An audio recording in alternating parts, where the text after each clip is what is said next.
What is going on, guys? Thank you so very much for joining us on Tuesday night. It is episode number 79 of Tuesday Night Titans. It is Tuesday, January 14th, 2024. I am your host, JD from New York. As always, joined by the one and only, the man who summoned the Salamonster. What's going on, man? You're not supposed to say that name 3 times in a row because then he'll show up. So you got to be very, very, very careful. Oh, man. We mentioned him several times last week, man. We have, 2 more weeks to go, rumored, that he's going to be showing up on Monday night. At last Raw before the Royal Rumble, that they're in Atlanta that night. Yeah, so, I mean, it's like Kent Crystal Lake or Haddonfield if it's Michael Myers, right? That's where Goldberg is from. So yeah. See, I said it. See? That's 3 times. Now we're fucked. One more time. Anyway, thank you guys for joining us here on Tuesday night, man. We have a loaded show after what happened last night on Monday Night Raw. Finally, we got the debut of Pentagon Jr., Penta, in WWE. He had more than just a debut. It was an absolute statement for Penta and WWE to get him on TV. And we will definitely talk about that tonight on top of the Corey Graves news that hit the news feeds last night during both of our live streams. And nobody knew what to decipher from the messages he left on X. People were thinking it was a work. People were thinking it's a shoot legitimately. I was kind of somewhere in between. We will definitely talk about that as well. And we will go over once again how AEW and WWE are going to be going head-to-head for their biggest show of the year, All In Arlington, Texas at Globe Life Field. WWE strategically has centered a Saturday night's main event around that same night. So we will definitely go over all that. We got a lot to discuss this evening, and I want to thank you for joining us here on Tuesday nights. A little gloating, Jason. I gotta do it, man, because you know, when we do something that is extraordinary on the channel, on the show that we do here on Tuesday nights, I got to call attention to it. Last week was one of the highest viewed shows that we've ever done. We are nearing 52,000 views on that particular show last week. We had near 2,500 likes.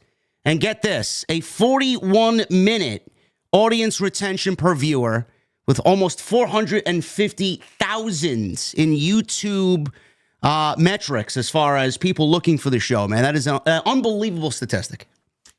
Yeah, the one that probably impresses me the most, and anybody who does YouTube, I think, would understand, is the 40-minute retention.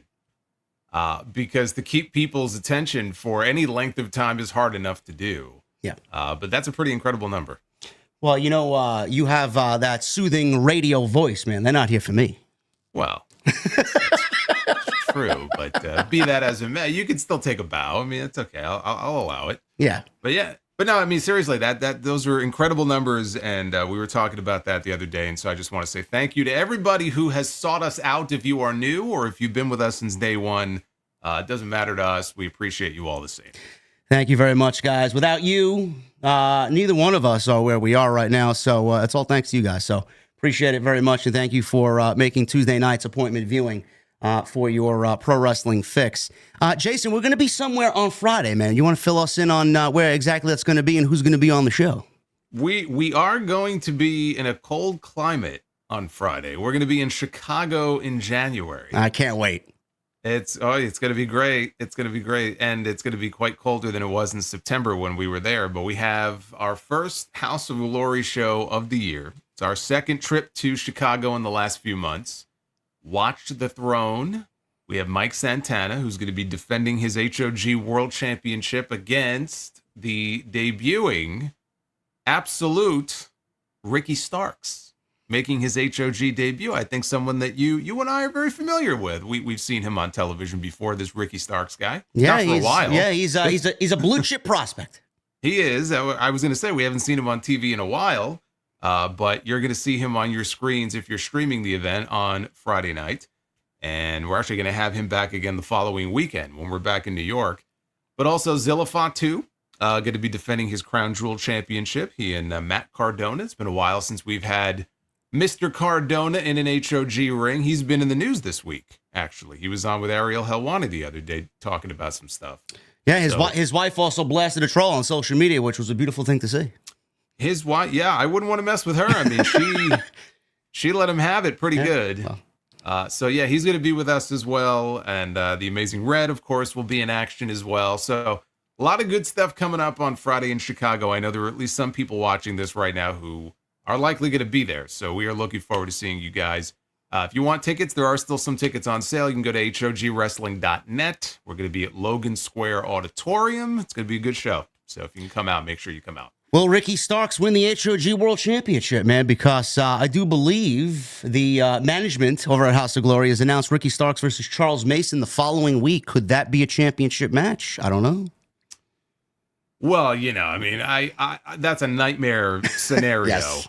If it plays out that way, that is a complete nightmare scenario. So I'm trying to be unbiased here, but yeah, I'm not rooting for that to play out that way. Yeah, it's a potential. We'll see what happens on Friday night. So we look forward to seeing all of you guys there if you are going to attend. As always, make sure you follow us on social media at JD from NY206. Solid Monster is down below as well in the description. You see it on the screen there. Go follow him on X. And make sure you guys go subscribe to his YouTube channel as well. Again, everything is linked down below in the description. Couple of ways you guys can support us. As always, super chats are always open. We will read through them at the end of the show with whatever cold beverages we have still remaining. Make sure you guys also get in on hitting that thumbs up, because the more you do that, the YouTube algorithm loves us for it. So I appreciate that. And if you want, please leave a comment. If you made it this far, leave a comment down below. Every comment also helps us out in the algorithm. That's a very good thing. And also aids in the tremendous numbers you guys are helping us pull in every week. So please go and do that. And make sure you guys go check out some of the content that I have on the channel. There's more coming this week. We did an extra yesterday. And obviously, Jason and I were both live for what was a tremendous Monday Night Raw. And as always, man, I'll leave it up to you. Guide us. Where do you want to go? Why don't we start with Corey Graves? Okay. Because he's been in the news and he was supposed to be on TV tonight. And then we found out that he was not going to be on TV tonight, although there is still time for it, I suppose, to happen. You never know. It's a very weird situation. So I don't know if you want to bring everybody up to speed on what's been going on there, and then we can kind of bat it around a little bit, but very strange. Yeah, Corey Graves, last night on social media, he put out a tweet that's kind of riled everybody up, and it was definitely coded in some real life feelings for sure. And nobody really knew if it was a work or a shoot, because I think everybody was under the impression that Corey Graves really loves working for WWE. He's just a model employee. And to me, I don't know what Jason thinks. I think he's the best color commentator probably in the entire industry. So to see him not on Monday night or Friday night is a little odd, because he did get demoted, quote unquote, if you want to think of it that way, down to... No, I mean, that's what it was. I said this last night, because you're going to have a lot of NXT fans. Oh, he's not a demotion. Like, they get very upset. And it's like, it's not a reflection on the quality of the show. But the fact is, you know, what do you look at all the NXT talent, right? What do they aspire to do? Move to Raw or SmackDown. Yeah. Which is where Corey Graves has spent the last, 5 or 6 years? Mm-hmm. So all of a sudden, if in fact that's what's happened here, and now he is supposed to be, let's say permanently, I mean, nothing's ever really permanent, but if he's now supposed to be a part of the Tuesday night squad, and they booted him off of Mondays and Fridays, and we still don't know if that means he is going to do PLEs with Michael Cole, because they've been the PLE team. But they said last night that Pat McAfee is going to be joining Michael Cole at the Royal Rumble. So I don't know if that means Corey is really iced out of that altogether. It's a demotion. I mean, and that's, you can call it that, and it's not, shitting on NXT, but that's what it is. So what I noticed is when I tuned into the beginning of that show last week, because they were at the Shrine Auditorium, which it was a cool venue, I thought, for the show. And they showed the announcers at the beginning of the show on camera, and they introduced Corey as part of the team, and he was all smiles. And then there was a moment there right before they cut away from Vic Joseph and went to the opening match where they had Corey, and the look on his face was not the look of a man who was happy. Like I said, like his poker face in that situation was terrible because he looked deeply unhappy about the situation. Well, I mean, That's if I had to sit next to Vic Joseph too, I'd probably do the same thing. But I don't know. Be that as it may, he seemed very unhappy about the situation that he was in, and I could totally understand why. You know, because I was very surprised when I heard that they were pairing him off with them and not pairing him off with Joe Tessitore and Wade Barrett on Fridays, which is what I thought they were going to have a 3-man booth, you know, on that show. And while I'm not opposed to a 2-man booth, because I think 2 men in the announce booth is perfectly fine, Corey just felt like he was getting the short end of the stick. And you could read the look on his face. I think he felt the same way. Yeah, I don't know, man. You know, three commentators is way too much. I mean, we do it. I think we do a very good job at House of Glory. Sometimes we're stepping on each other's toes. We tolerate the good doctor, Mr. Wisdom, but. Yeah, Corey Graves doesn't need an assist from anybody. He could do the job on his own. But let me read what he wrote here last night, and he says this: imagine chasing your dream, then being told, not deciding, that you're no longer physically able to pursue your dream. Then you dedicate your life to something dream adjacent and being pretty fucking awesome at it. And then when it's time to enjoy the fruits of your labor, being told you're not famous enough for your own job, just in case you've wondered where I have been, end quote. So then there was a report from Fightful today, and they followed up on all of this because Corey Graves, as of this morning, tweeted out, I have a lot to say. I'll see you guys tonight on NXT. And then the report came out that he wasn't going to be on the show. So when I saw that tweet, I'm sure most people saw that and said, okay, yeah, all right, they're working some kind of an angle here. They're trying to get more eyeballs on NXT. He had all the hashtags in there and everything. But it was Mike Johnson on PW Insider who broke the news that, you know, he had confirmed, I guess, with multiple sources, that Graves was seen at the airport and was not going to be on NXT. And then Sean Ross Sapp followed, and then, you know, I think maybe a couple of other people followed. So I've had so many people, like in my mentions today, going, oh, it's still a work. You know, why are you falling for because, you know, look, I mean, it's a typical wrestling fan thing. Everything is a work, right? I mean, everything is a conspiracy. Everything is a work, which, of course, is not always the case. And it's possible that it is. I think people are just convinced that because he is now medically cleared, which he was, we found out he was medically cleared to wrestle again if he wants to. This is a few years ago now. 3 years ago, yeah. Yeah, so I mean, he's been cleared this entire time. If he wanted to get back in the ring, yes, he is medically cleared. Could they be setting up for an angle with him and Pat McAfee and doing a match at WrestleMania? Yeah, I mean, do we need to see that match at WrestleMania? No. Could it be entertaining? Sure, it could be. So yeah, you have to leave open the possibility that there is something going on here that's going to either turn into an angle or it is part of an angle. I can't say that it isn't. But this doesn't feel that way to me. This feels like there's something more going on, and he is very unhappy about his situation, and this was his way of venting. And last I checked, I think the tweets were still up. I don't think they've been deleted, not yet. No, I'm looking at it right now. It's still up there. But Fightful says Corey Graves, obviously, you guys know, was moved to NXT in a commentary shakeup that saw Joe Tessitore, Wade Barrett on SmackDown, Michael Cole and Pat McAfee on Raw. Fightful Select heard word last week that Graves wasn't happy, which seemed to boil over this week. So Sapp says, to be clear, Fightful Select has not confirmed if this is a work or a shoot, but those claim to him claim that it's real. Graves posted a tweet, which I just read, and obviously Jason just mentioned he's been medically sidelined. He was cleared as of 3 years ago to resume training or get back in the ring to kind of get his feet wet doing pro wrestling. He's working commentary. He is one of the best voices that WWE has, maybe in the entire industry for that specific role, in my opinion. And then shortly thereafter, PW Insider claimed that Corey Graves was seen at TSA leaving the Orlando area and was not going to be on NXT, like Jason just alluded to. Fightful can't confirm that info, but did learn a lot more. Graves lives in the Pittsburgh area, not Orlando. I said, and I stand corrected, I didn't know this. I thought he lived in Orlando and lived there with his wife, which I made a mention last night, Jason, that if he does live in Orlando, that him going to work at the Performance Center and then going home to his wife and then getting in a car and going and coming as he pleases to go to work. I mean, that's a nice perk. but still nobody wants to be demoted from the main roster to NXT. So I didn't realize he still lived in Pittsburgh, not Orlando. He had resigned with WWE in January of 24 and has at least a couple years left on his deal. As of 3:45 p.m., he was not at the NXT rehearsals, and there was only 2 chairs present for the NXT commentary team. One WWE source that we spoke to, says Fightful, last week pointed to WWE's commentary teams constantly shuffling and Michael Cole and Corey Graves being the constants. That source, a WWE higher-up, said at the time they'd be shocked if Graves wasn't back on Raw or SmackDown by the spring. Previously, Graves has gained heavy praise in WWE for being so flexible with his role and his schedule.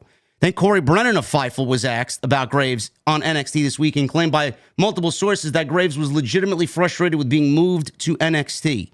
When asking amongst both talent and production sources in NXT, we did not hear from anyone who was aware of Graves' initial move to the brand, with many being surprised to see him on January 7th at New Year's Eve, with one source expressing they believe he was on the call due to being in town for the show.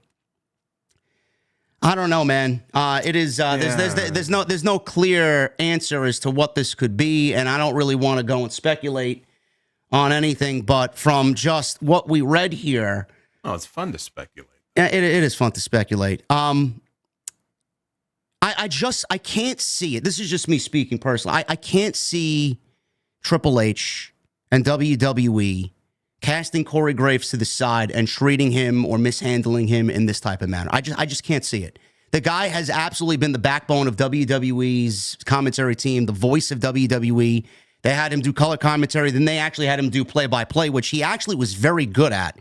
I don't see him as a play-by-play guy for the rest of his career, but he did it, and he did it well.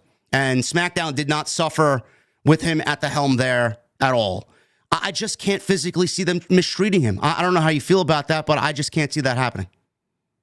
Well, I mean, they may not look at it as mistreating him. They may look at it as, look, we just have a need for you to be here right now. And like one of the reports said, maybe the plan is to bring him back to the main roster in a few months. I don't know how the whole situation was handled. Again, we're going under the assumption here that this is not some elaborate storyline. I don't know if they kind of ambushed him with the news. I don't know if he knew about this in advance, how far in advance he knew about it. If he kind of got the news late and it came out of left field, I could understand him being upset. I'd be upset too, because he's done a very good job and there's no reason for him to not be on Raw or SmackDown. I mean, it's not as if Booker was going to be out and Vic Joseph needed a partner in NXT. And so, hey, Corey, we have a need for you to fill in for us. You know, I feel like in that situation, he's probably a team player. He'd be like, all right, I get it. You know, I understand. But they have their announced team. And so now you've got Vic and you've got Booker. And again, just last week, apparently he's not there tonight, but you had Vic, Booker, and then Corey. And it just feels so unnecessary. But we just don't know how this all came about and when he found out about it. But as soon as I saw his face last week, either he's a really good actor, or it was very clear to me that he just wasn't pleased, you know, with the whole situation. Even with The Rock being on the show last week, it was a big episode of NXT.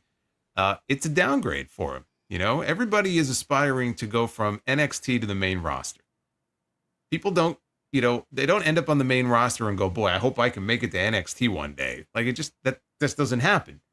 So we'll just have to see how it plays out. I cannot sit here and dismiss the possibility that it is some kind of a work and there are plans for him to wrestle again. As I think of potential matches for WrestleMania, I'm not sitting here clamoring to see Pat McAfee against Corey Graves like it's some, you know, huge match. Well, I don't know if you remember, didn't they tease something a couple of years ago around Survivor Series time? I'm not sure if this was around the time Nick Aldis was just joining the SmackDown brand as the GM, but they were teasing something with McAfee and Corey Graves, like battling commentators, like trying to kind of egg on the brand warfare type of deal. Do you remember? Well, they don't like each other. Yeah, well, they didn't like each other. Yeah, they, like I'm not saying in real life. I'm just saying, you know, as far as on TV, yeah, they didn't really like each other, or Corey didn't really have a liking for him. So they played it up before. It's not like it would be kind of completely out of left field if they wanted to turn it into an angle.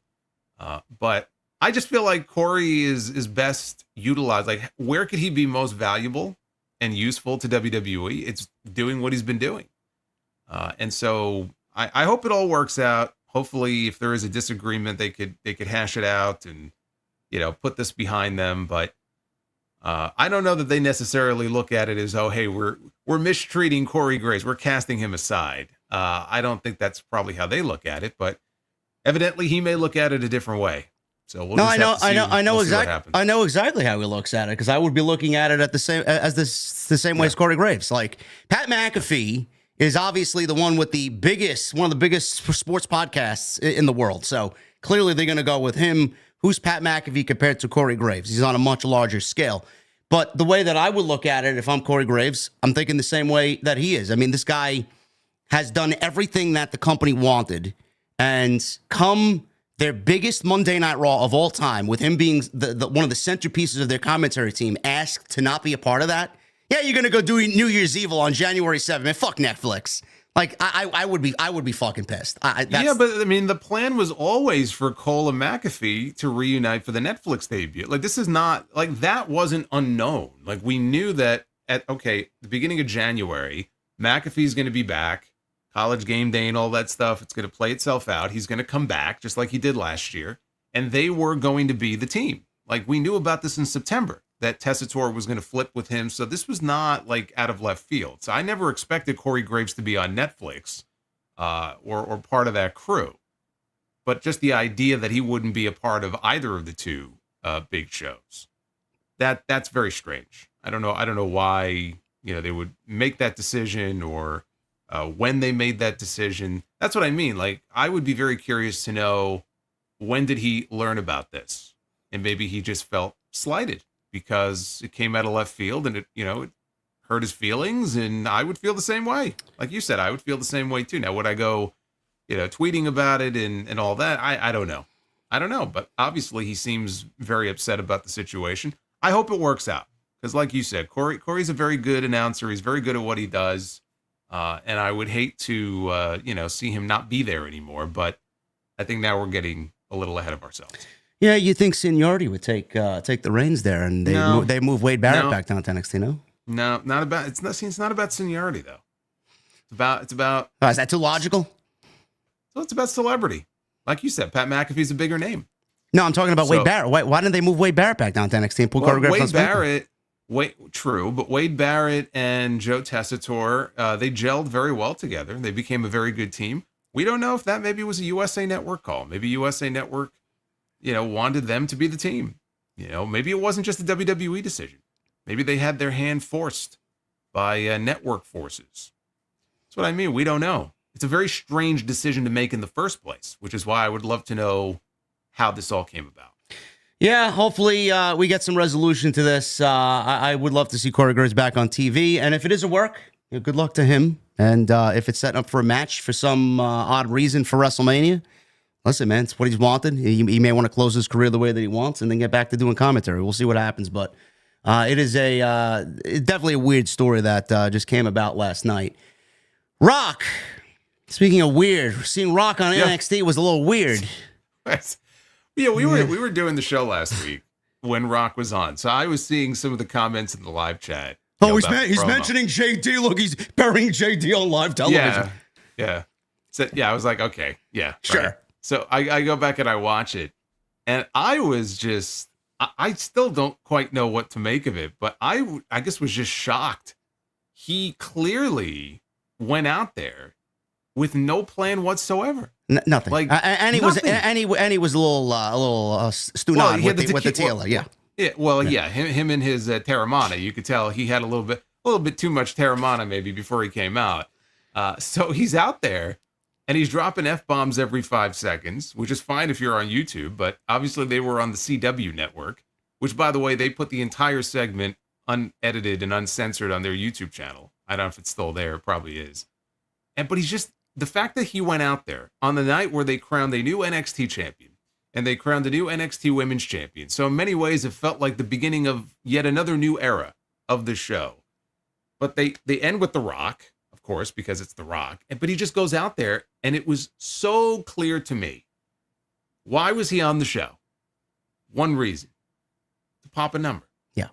That's it. He was in town, and they're like, hey, if we could promote you for NXT, on the CW, we're gonna do big, and they did. They did 957,000 for NXT last week, which is the biggest number they've done since 2019. And he's out there and he's just kind of repeating himself, and he's looking at the guy off camera. We got 6 minutes. All right, yeah, we could do that. 4 minutes go by. He said absolutely nothing.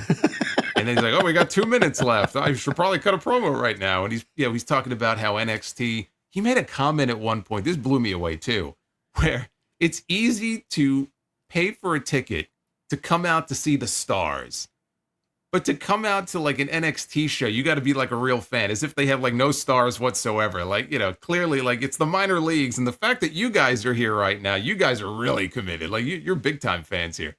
And I'm like, what is the purpose of this? Like it was kind of cool to see him and his daughter, I guess, in that backstage segment, working together. But like when it was over, I was just like, what did I just watch? Like, what was the purpose of this? I don't know. Somewhere, I'm sure Tony Khan was sniveling in his office. Hey, they didn't do $1 million with The Rock on the show. Well, it's like, I don't know, man. It was just everything Rock did from Monday to Tuesday was just completely weird and not what I expected. I don't know. I was hoping he would address what he did with Cody Rhodes, but all he did on NXT. Well, I mean, it's the one major criticism that we all had coming out of Monday. He did address it, though. He did address it. I know. JD, he put you in your place, and he said, you shut your bitch ass up and let The Rock take you on a ride. The Rock is the final boss, thinking 20 steps ahead, so the best thing for them to do is to know their role, shut their mouths, and enjoy the ride that The Rock is going to take you on. He sounded like the drunk uncle. That's what he sounded like. Now, listen to this. This is obviously a fan-made conspiracy, but I want to run this by you. I'm not sure if you caught wind of this the day after The Rock did this promo on NXT last week. Last week, it was legitimately, January 7th. He said 20 steps ahead. 20 steps ahead, or 20 days from where he was last week, would be January 27th in Atlanta. And Roman Reigns, I believe, is having a Ulafala ceremony or anointment ceremony, whatever, for regaining the tribal chief title. Do you think that he's going to show up in Atlanta? Because I don't know. I thought I caught wind of somebody saying that The Rock has a residence in Atlanta, and we may see him on that show. You think that's a possibility, that he was dropping an Easter egg there? The Rock probably has residence everywhere. He's probably have like 15 different residences with the money he has. He has residence in Hawaii. He has residence in California. So yeah, I don't know if he has residence in Georgia or not, but I don't know. I mean, look, that's the show we were just talking about that Goldberg is supposedly going to be making his return on. Yeah. Can you imagine that? Going to get The Rock and Goldberg in Goldberg's final match. No one's been talking about that as a possibility. Rock has to get his win back from Backlash all those years ago. No, they want that big pop when that music goes off, which I'm just going to sit there in disdain and roll my eyes in the back of my head. But yeah. You think it's an Easter egg though, or no? I think fans are just kind of blown out of proportion. No, I don't think it's an Easter egg at all. Okay. So now look, I'm not saying that there's no chance that if there is a Roman Reigns ceremony of some kind that Rock wouldn't be there. I just think that if Rock is going to show up anywhere, it would be as a surprise in the Royal Rumble match. Yes, and ever since you mentioned your creative last week, it has stuck with me, and I have made a determination that I hope that they go with that. I really do. John Cena and CM Punk as the final two in the Royal Rumble, and I think I seen somewhere, might have been in one of your threads on X or somewhere on YouTube, but I feel like adding number 31 would be a little ridiculous. It would go hand in hand with The Rock just breaking the rules and doing what the fuck he wants, which would be hilarious. But maybe somebody doesn't come out at their specific number. Say number 11 comes out or it goes off and the buzzer goes off and nobody comes out. And then The Rock comes out at number 31, but it's still 30 people in the Royal Rumble. I would love to see him just show up and throw John Cena over the top rope and say, I'm going to WrestleMania. I'm sticking with that idea, man. I think that's a great idea. Well, I mean, that's why I pitched it. I think it can work real well. Because I said it serves two purposes. Number one, it just reiterates that The Rock can pretty much do what he wants. And despite what we saw on Netflix last week, he is still the final boss character. He is going to be involved in WrestleMania. And then on the flip side, John Cena is denied. right? Denied possibly his last chance to go on to challenge for number 17. So you think it's going to be a final 2 then of Cena and Punk? So not Roman Reigns? I think Roman factors into that final 3 or 4? No, I think Roman gets eliminated somewhere towards the end of the Rumble, but I think he gets eliminated, yeah. By who? I'm going to say Drew McIntyre. Okay. Yeah, I was talking about that maybe a collective of people. Maybe McIntyre and Owens, McIntyre and Rollins. I don't know, yeah. Rollins. Yeah. Yeah, because Rollins is still talking about Roman. I know. Can't let him get power, so that would actually make sense. Yeah. And honestly, there's any number of people that Roman Reigns could be challenging at WrestleMania. There's still the possibility of Rock and Roman. There's Roman and Punk. That was rumored by PW Insider a couple of weeks ago. Roman and McIntyre, honestly, is it's pretty high up on the list of matches that make the most sense. And I think would be a great match for McIntyre. Obviously, that's a great opponent for him, a great spot for him. But McIntyre keeps talking about Roman. He did it again last night. Roman's on his hit list. He's one of his targets. I would not sleep on that idea that we may end up with McIntyre and Roman at WrestleMania. Remember last week I mentioned the possibility if they wanted to do Cena and McIntyre. Yep. Either of those would be great. I think Drew McIntyre deserves a very lush spot like that somewhere on the WrestleMania card this year for just the fucking bang up job that he's done over the past year and a half. He's been one of their MVPs. Yeah, I agree. Totally. I don't know how they make a story out of that. Maybe that story comes out in the Royal Rumble. Out of what? Cena McIntyre, yeah. McIntyre eliminates Cena from the Royal Rumble. Yeah, I could see that. And then just figure it out from there. I mean, I don't think it would be too terribly difficult to come up with something. It just feels to me like they really are going to want Cena challenging for one of the titles of WrestleMania. So, yeah, he loses the Rumble, but then if he loses the Rumble, almost assuredly, I think he would win the Chamber in Toronto. Yeah, I still think that's a little too predictable. I'm not putting him in a championship match at WrestleMania. That's just the way that I would do it if I had the pen. But, I mean, like you said, they're keen on getting him in a championship spot. I don't think that's the right place for it. I think SummerSlam is the right destination for that. Just let it play out. I didn't say he would win the title. I said he would challenge for a title. And still lose. Big difference. And still lose. Okay. Yeah. Okay. And maybe they run it back at SummerSlam. And then he has to take the spring and the summer to kind of fight his way back into contention. Like you mentioned last week, win Money in the Bank. Win Money in the Bank, call his shot in advance. This is it. Yep. My last shot, right? They're going to be at MetLife Stadium next year. It's a 2-night SummerSlam. So to me, it all makes sense. But Triple H has a lot of balls in the air and a lot of options going into Mania. Yeah, he's got a couple cards written out for WrestleMania. I'm sure he's had plans since early November. So we'll see what happens there. But I said this last night. We'll get to the Raw discussion a little bit. This Royal Rumble is so story rich. It is looking very unpredictable, which is a good thing. We got several major names announced, and I said last night, with all the major names, just name value alone, it's a huge Rumble already with just 6 names announced. You add all the stories that are revolving around all 6 of these guys, it is even bigger than what originally had been thought. So I love it. I don't want to say it's on par with the story that went into 1992, but I love a good Rumble with a lot of I know. It's my favorite Rumble, too. A lot of cohesive stories. They're going to be fighting words if you do that. I know. Nothing's going to touch that Rumble, ever. Just for commentary alone. I know. Good old Heenan. Do you think that Michael Cole and Pat McAfee could top Monsoon and Heenan in the 92 Rumble? No. Good. Best commentary show in WWE history. Oh, easily. Yeah. Speaking of which, someone who was in that Royal Rumble, everybody's favorite, the real American Hulk Hogan. There's news on the Hulkster.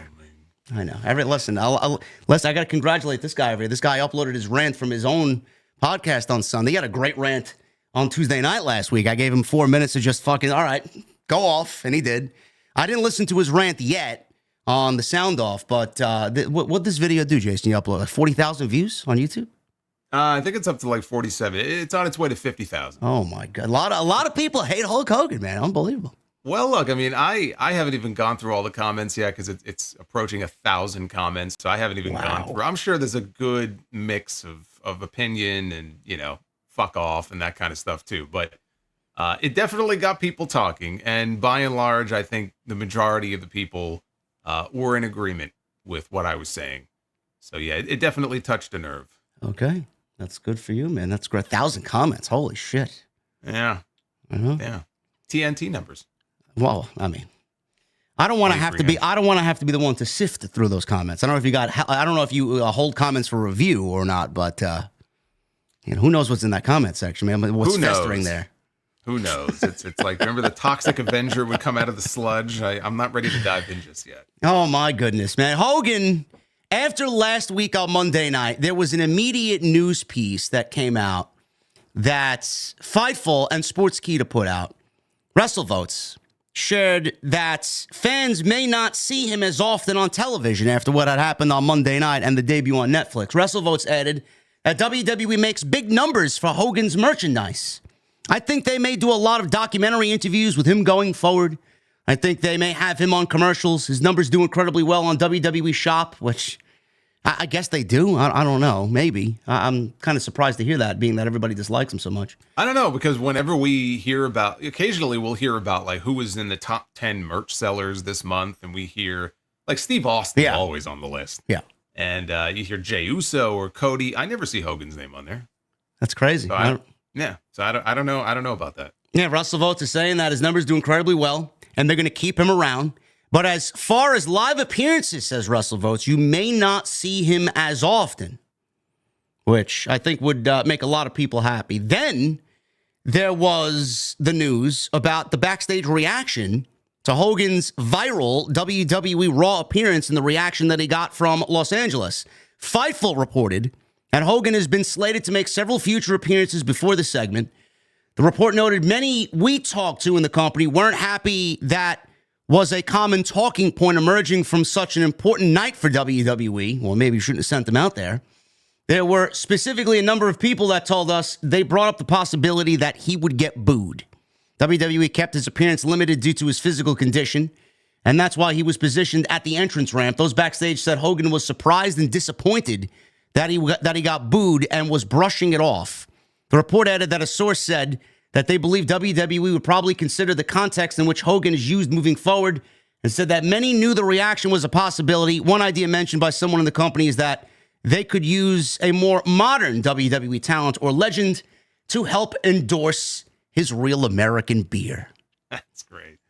Who would you get to endorse this Real American beer, Jason? Well, let's see. Who do I hate the most on this roster who could step in and fill the role? You know, I wouldn't put it past them to give a phone call to Titus O'Neil or somebody and say, hey, we need you to step in and do this sponsorship for us. And he's a pro, so he probably would. I don't know. Why would you even taint one of your existing talents, even possibly put them in a position like that? You know, I get it. They have a minority stake in the company, so they're not just a sponsor. I mean, WWE owns, I guess, a portion of it.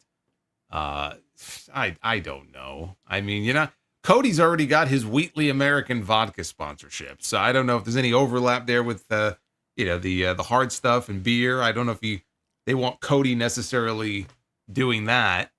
I don't know. I mean, is there anybody on the roster? Like back in the day, Steve Austin was the beer drinker. Is there anybody on the roster right now? Like there's no JBL type that like is like a ass kicking beer drinking. I guess Sheamus has the Guinness, right? He loves Guinness. I don't know if he would like Real American Lager. Sheamus is not drinking Real American Lager, no. He ain't. No, not at all. That ain't going to happen. So I don't know. I don't know who else would even fit. Braun Breaker? I don't know. JBL showing up on Monday next week. JBL's been showing up everywhere recently. He's been in TNA. He's been hitting indie shows in front of 300 people. I don't know what he's doing. He was in AAA, wasn't he? In AAA a few months ago. Yeah. He's going to be on Raw Monday night. They didn't say why. They didn't say if he's going to be sitting in to do commentary. I have no idea. It didn't work out too well when they had him manage somebody on the show. That was also when I know that was awful. Baron Corbin is not better off for that. There. No. Although Baron Corbin, again, there's been talk about maybe there being interest from New Japan, and then I saw where he was announced for. Oh God, what show was he announced for? Was it GCW? GCW, yeah, against what's his name? The fucking Bloodsport guy. What's his name? Oh, Barnett. Yeah. Yeah, it's going to be good for him, man. He also makes coffee, by the way. Corbin's coffee, I heard, is very good. I should inquire. Doesn't he post videos about cooking or like making steaks? He loves steak. He loves grilling. He loves steaks. He loves his whiskey. You know, me and Corbin, man, and he loves heavy metal music. Me and Corbin have a lot in common, man. Yeah. Oh, good. I don't know why he disliked me so much. I don't know. He has me blocked, so I can't say the same for me. But I gotta put in a good word over there. I wish him all the best. I said, look, all he needs is one hot indie run to just go out there and show people, hey, look, this is what I can do. You know, you didn't get to see the real me for so many years in WWE. Here's what I bring to the table. I hope it happens. I hope it works out for him. Yeah, me too. I think he's if he wants to continue doing it, I think he's got the makeup to be a huge commodity down there on the indies. So we'll see what happens with him. But there was also a rumor, I don't know where it got started, that WWE, just to capitalize on the heat that Hulk Hogan is getting, maybe pair him with a talent to get them over in a heel role. I didn't believe that story at all because that's just fucking ridiculous. That came from the Daily Mail. And everybody tells me, like, yeah, you can pretty much take what the Daily Mail says and, you know, wipe your ass with it. Because I did mention the report, like, as part of my Hogan segment on the Sound Off this weekend. And I said, as soon as I was done reading it, I said, I don't believe this for a second. And one of the biggest reasons is what you just said there. Like, they strategically placed him in the staging area because he could barely move. Like, when he walked out there, I mean, he looked like he could barely walk 10 feet. Like, what role could he possibly play? I suggested, what are they going to do? They're going to put him in one of those scooters like they did Zeb Coulter when he used to roll his way down to the ring. Is that going to be Hulk Hogan now? Like, what? Are you kidding me? It's terrible. Just an awful idea. I didn't believe it when I read it. I'm like, that would be the fuck. I cannot see this administration doing something so fucking stupid like that. So the idea that Hogan would even, the fact that he would even be interested in that, because Hogan's always been about Hogan. And so unless it's a family member, I can't imagine him even being all that interested in going out there, like physically having to go out there and travel and be out there every week just to put somebody other than himself over. When has he demonstrated the desire to even do that in his career? You think now he's going to start at 71 years old? Hey, brother, I want to put over the next generation. Give me a fucking break. No, which is why I asked. I don't even know why he was on the show on Monday, and he was certainly not needed. I get why they put him there. I don't know why he was out there. It's sponsorship. I mean, that's all it was. That's all it was. They wanted him to go out there. They have an investment in this, and it blew up in their face. I would certainly hope they learned their lesson. Although now, apparently, I don't know, he may be at Saturday night's main event next week. Yeah, so I got that here. He filmed the voiceover for the latest Saturday night's main event hype video, which we saw a couple of times last night while we were watching on Netflix.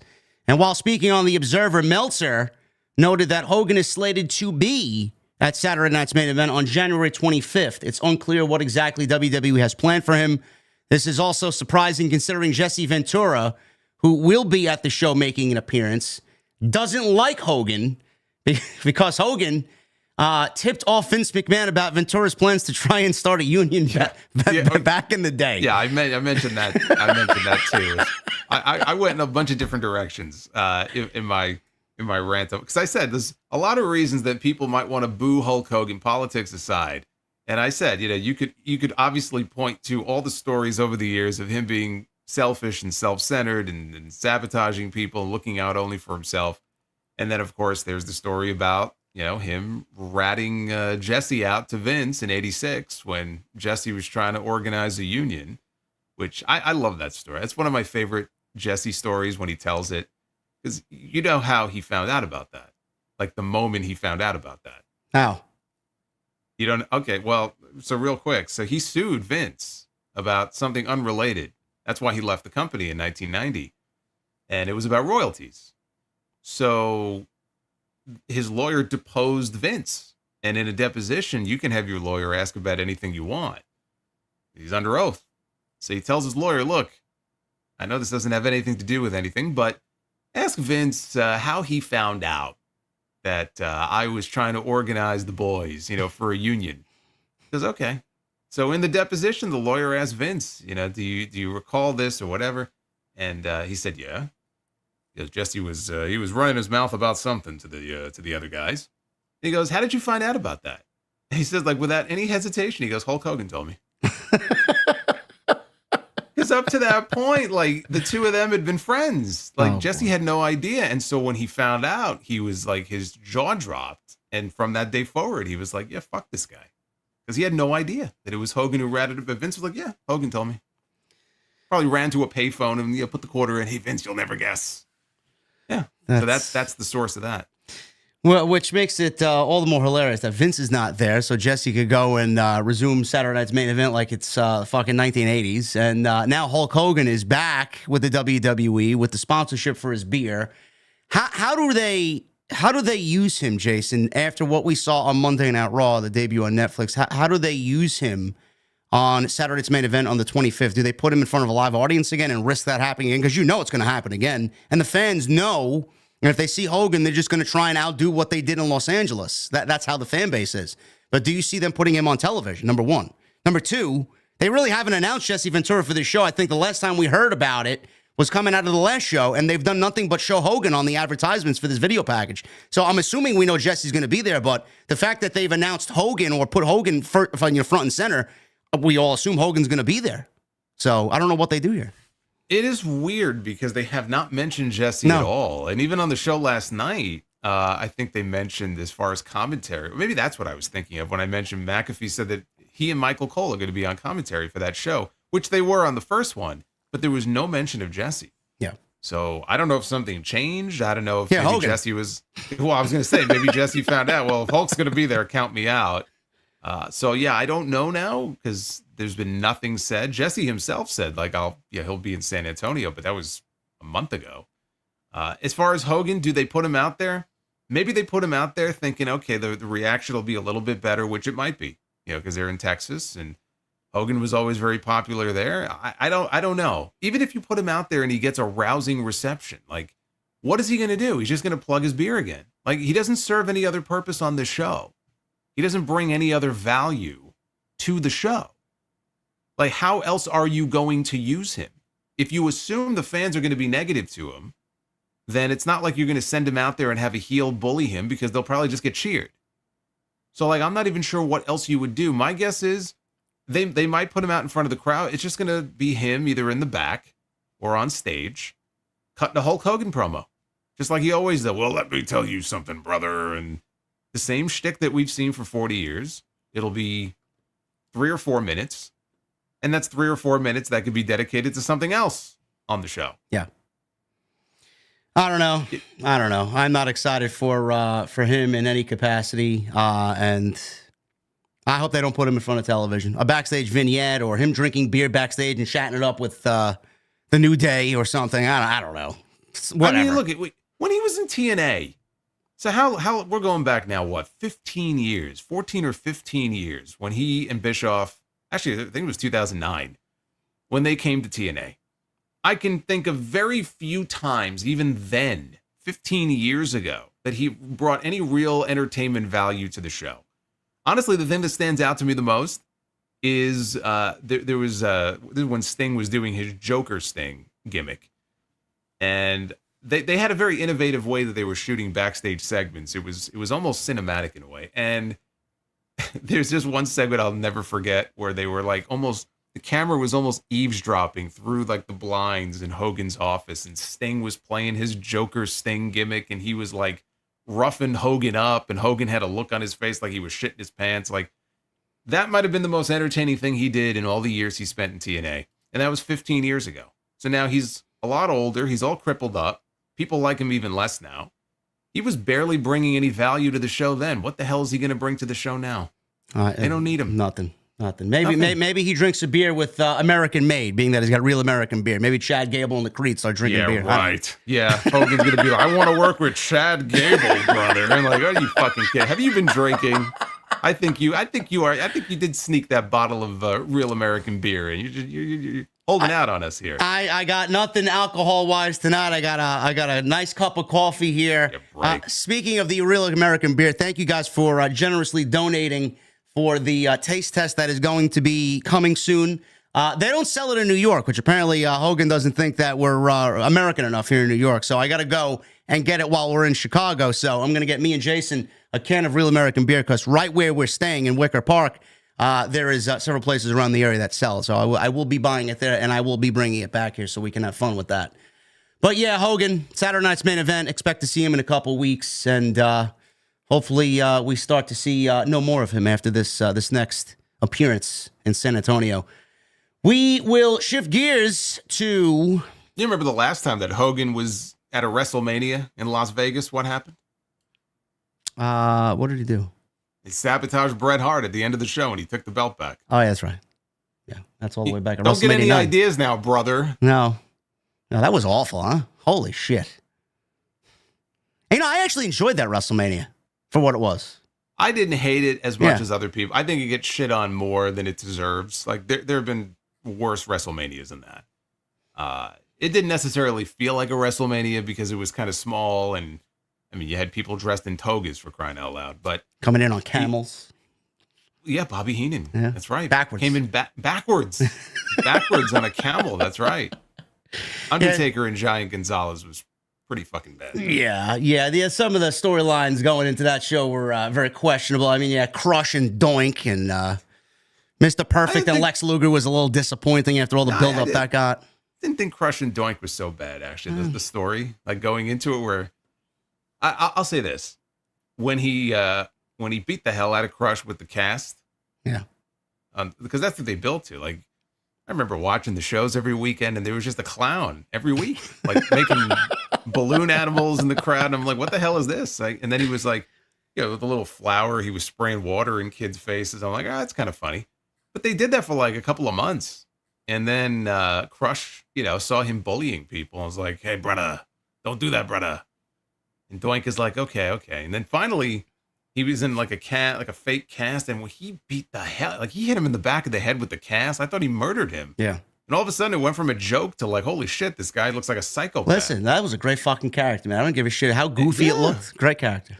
Absolutely. After that, when they turned him babyface and they gave it to somebody else, it was never the same. No, and then they had the what was it? Dink. Fucking Christ. And Doink and Dink.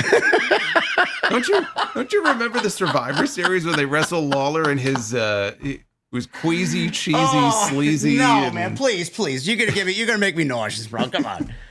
Holy shit. But didn't they feud him with Bam Bam Bigelow for the fucking clowns? Was that a feud? Yes. Yeah, when it was Doink and Dink against Bam Bam and Luna Vachon, no? And Luna Vachon. That was WrestleMania 10. I met Luna that weekend. She was a lovely lady. That is awful. That is awful. It was pretty bad. I wonder where Dink is these days. What do you think? I don't want to know. No clue. Well, don't tell Tony Khan. You might give him a contract. I don't want that to happen. Yeah, we'll talk about Tony a little bit later. How you feeling, man, about this 3-hour SmackDown? Apparently, the first week of 3-hour SmackDowns was very good. The second week, not too much, but we have some good news in regards to the 3-hour SmackDown switching back to 2 hours. This is according to Brandon Thurston of WrestleNomics. He reported that the show is slated to return to a 2-hour format in June. He wrote, Paul Levesque didn't specify the timing here.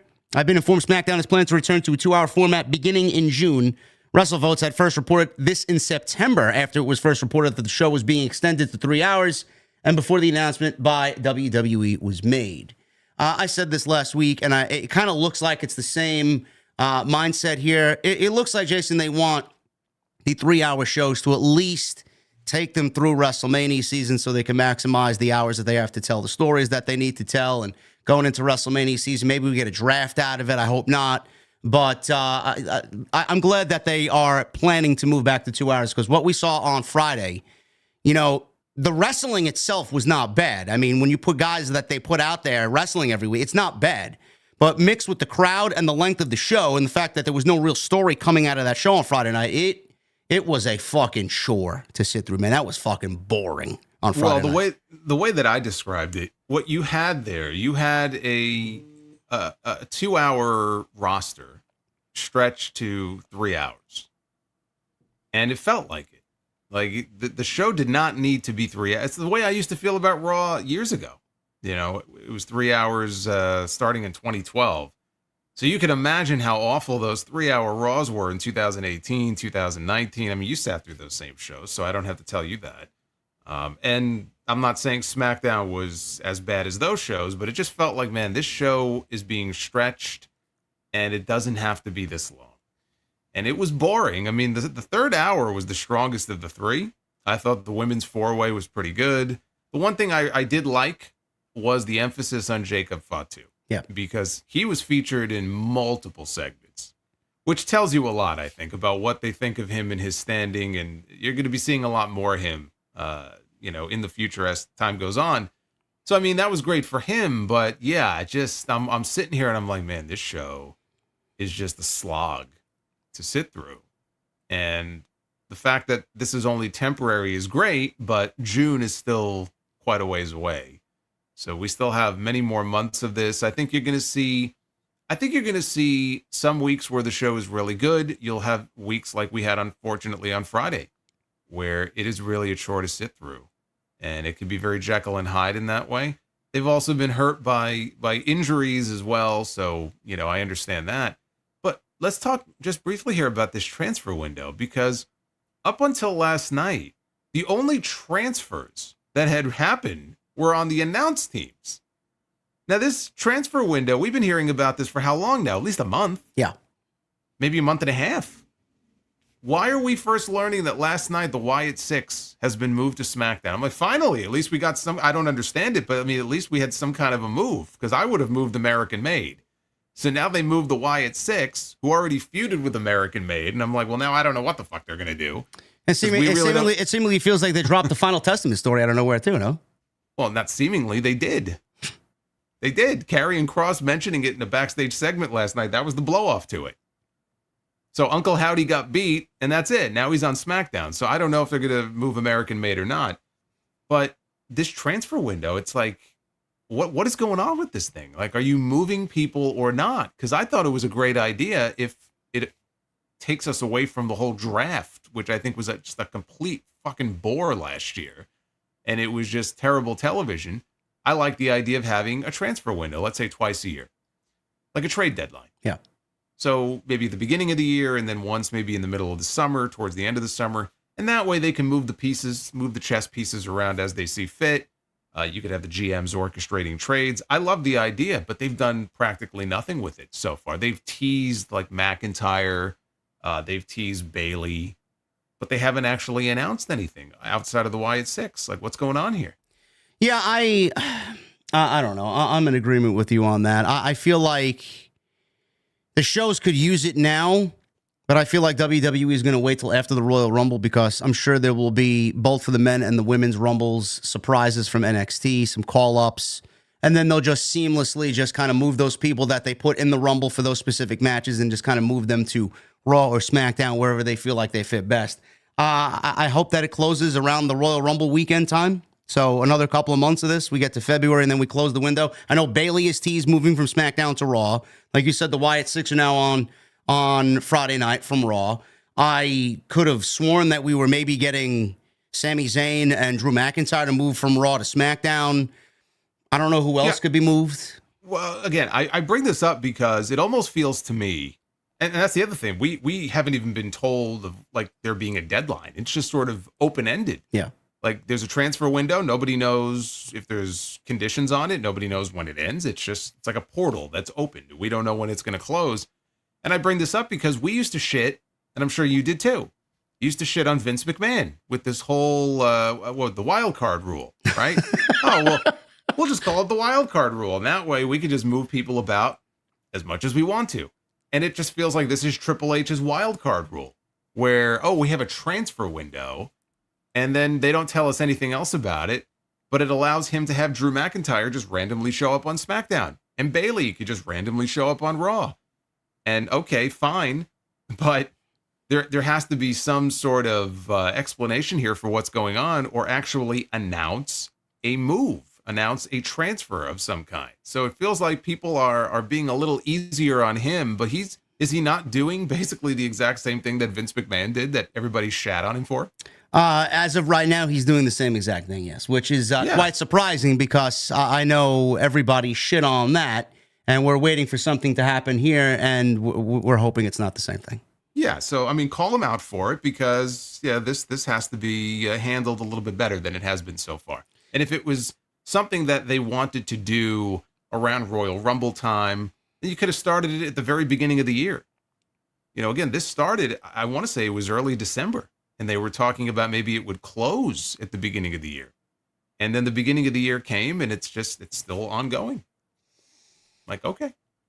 Yeah, I'm going to wait till the Rumble to see how things kind of shape up here. I think after the Rumble's over, hopefully the transfer window closes and we get some roster moves, where LA Knight fits, where Andrade fits, where Carmelo Hayes. There's a bunch of people on these shows that could use a fresh coat of paint or a new home going into WrestleMania season. So I see someone in the chat, Brian in the chat, says Roxanne with a big announcement per HBK. She's announcing she's in the Rumble. Well, I think everybody kind of expects her. If you watch the show on a weekly basis, I think everybody's expecting Roxanne in the Royal Rumble. So, well, I mean, I think as soon as Roxanne lost to Julia last week, we all expected her to be on Raw or SmackDown within weeks. Yeah. So that makes total sense. So the transfer window is still ongoing, and we did get that coming out of Guardian of Chaos. Yes, I now realize talking about McMahon and shitting is probably not the best analogy, but it is what it is. Yes, there was Vince news. I mean, it's not shocking news this week, but it is what it is. I'm sure we both cover it. There's no reason to talk about the old man here. I don't want to put a damper on the night's festivities.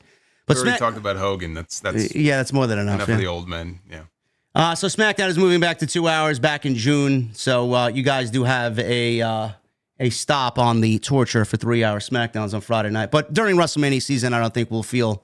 Hopefully, we don't feel that fatigue going into Friday nights. As far as the other WWE news this week, we have news on WWE Saturday night's main event listing to go head-to-head with AEW All In Texas. Now, I know a lot of people in the community love the head-to-head battles, Dynamite and NXT, and Collision in NXT this past Saturday, where they ran a rerun of NXT New Year's Evil against Collision, and AEW only beat them by a solid 50,000 viewers in the overall number. So, I don't know what you made of this, Jason. I just laughed at this because I'm not really surprised as to see WWE go head-to-head with AEW. I'm surprised that it's All In, but I'm not surprised that they're actually doing a head-to-head here with AEW. But that's not the only thing. Ironically, Vengeance Day is taking place on February 15th, and Grand Slam Australia is airing that same day. But it's not going to run head-to-head. It's going to be on the same day. So it's going to be afternoon Grand Slam and then evening NXT. So those two shows, it's a big wrestling Saturday, that February 15th. And then, obviously, we have this July 12th, Globe Life Field, All In, and then Saturday night's main event on July 12th as well. And the other one they announced, May 24th, which takes place double or nothing weekend for AEW. As you know, AEW's got a stranglehold on the Memorial Day show during that weekend, which I think we'll get that on Sunday and then Saturday night's main event on Saturday, obviously. So that'll be a big wrestling weekend as well. What do you make of this, man? What I make of it is that there are apparently a lot of people out there who don't understand that NBC is the one who selects the dates for these Saturday night's main event shows.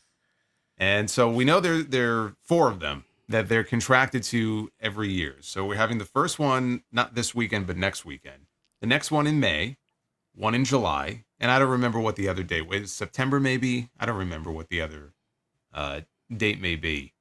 But NBC, apparently, they're the ones who pick the dates. This is not where Triple H and Nick Khan go, hey, let's run on July 12th and really drive them over the edge. No input whatsoever from Triple H, huh? Well, look, it's an NBC call. So do they have input? I mean, I can't say they don't, but we heard about this months ago, that this was not a WWE call. When they announced the one for January 25th, it was like, why would you do one for January 25th when you're a week out from the Royal Rumble? It's just, we just had one, and now you're doing one a month later, a week before one of your biggest, PLEs of the year. And then, it was Mike Johnson who reported that, well, it's not a WWE call. Apparently, they had no influence on that one. It was an NBC call. So if it's an NBC call, then blame the network. But I don't see this as being some sort of nefarious plot, at least not with this show, to fuck with AEW unless we hear otherwise. It's an NBC call. It worked out the way that it worked out. It sucks for Tony Khan because now, this is going to be his biggest show of the year. And I am sure, whatever you think of AEW, that all-in show is going to be much better than whatever Saturday night's main event. Yes. Get. Okay, so let's just we're both going to be covering that show. Of course. I'm not going to be covering Saturday night's main event that night. Of course, I'm going to be covering AEW as you will, because it is going to be a big show. We're going to have a lot of great matches on that show, probably Kenny Omega against Okada being one of them. Tony's going to load up the card, and it's going to be great. But it's still, I can understand Tony Khan looking at that and going, okay, he probably doesn't buy that it's an NBC-only decision because WWE has fucked with him before. I mean, that is true. But in this case, I wouldn't throw that all on WWE because I really don't. I don't think that it was ultimately, their final call to make as far as the scheduling of that show. Yeah, it's just a little bizarre that you got, the February 15th, which is not airing head to head, but still the same day. Then you got May 24th and then July 12th. I mean, you could see that people are starting to ask questions like, really? Because I know everybody heard that it's an NBC thing, but then you start to kind of see these news articles come out and be like, fans are going to start asking questions, and they have a right to start asking questions like, are they fucking with AEW? Yeah, that's what it looks like head on, but we're told it's an NBC thing. What the fuck do you want us to think? I don't know. Yeah, I'm not saying they don't fuck with AEW. They have, and they will. In this case, though, I'm just not going to say that we should be putting it all on WWE because I don't think that it was a unilateral decision that they made.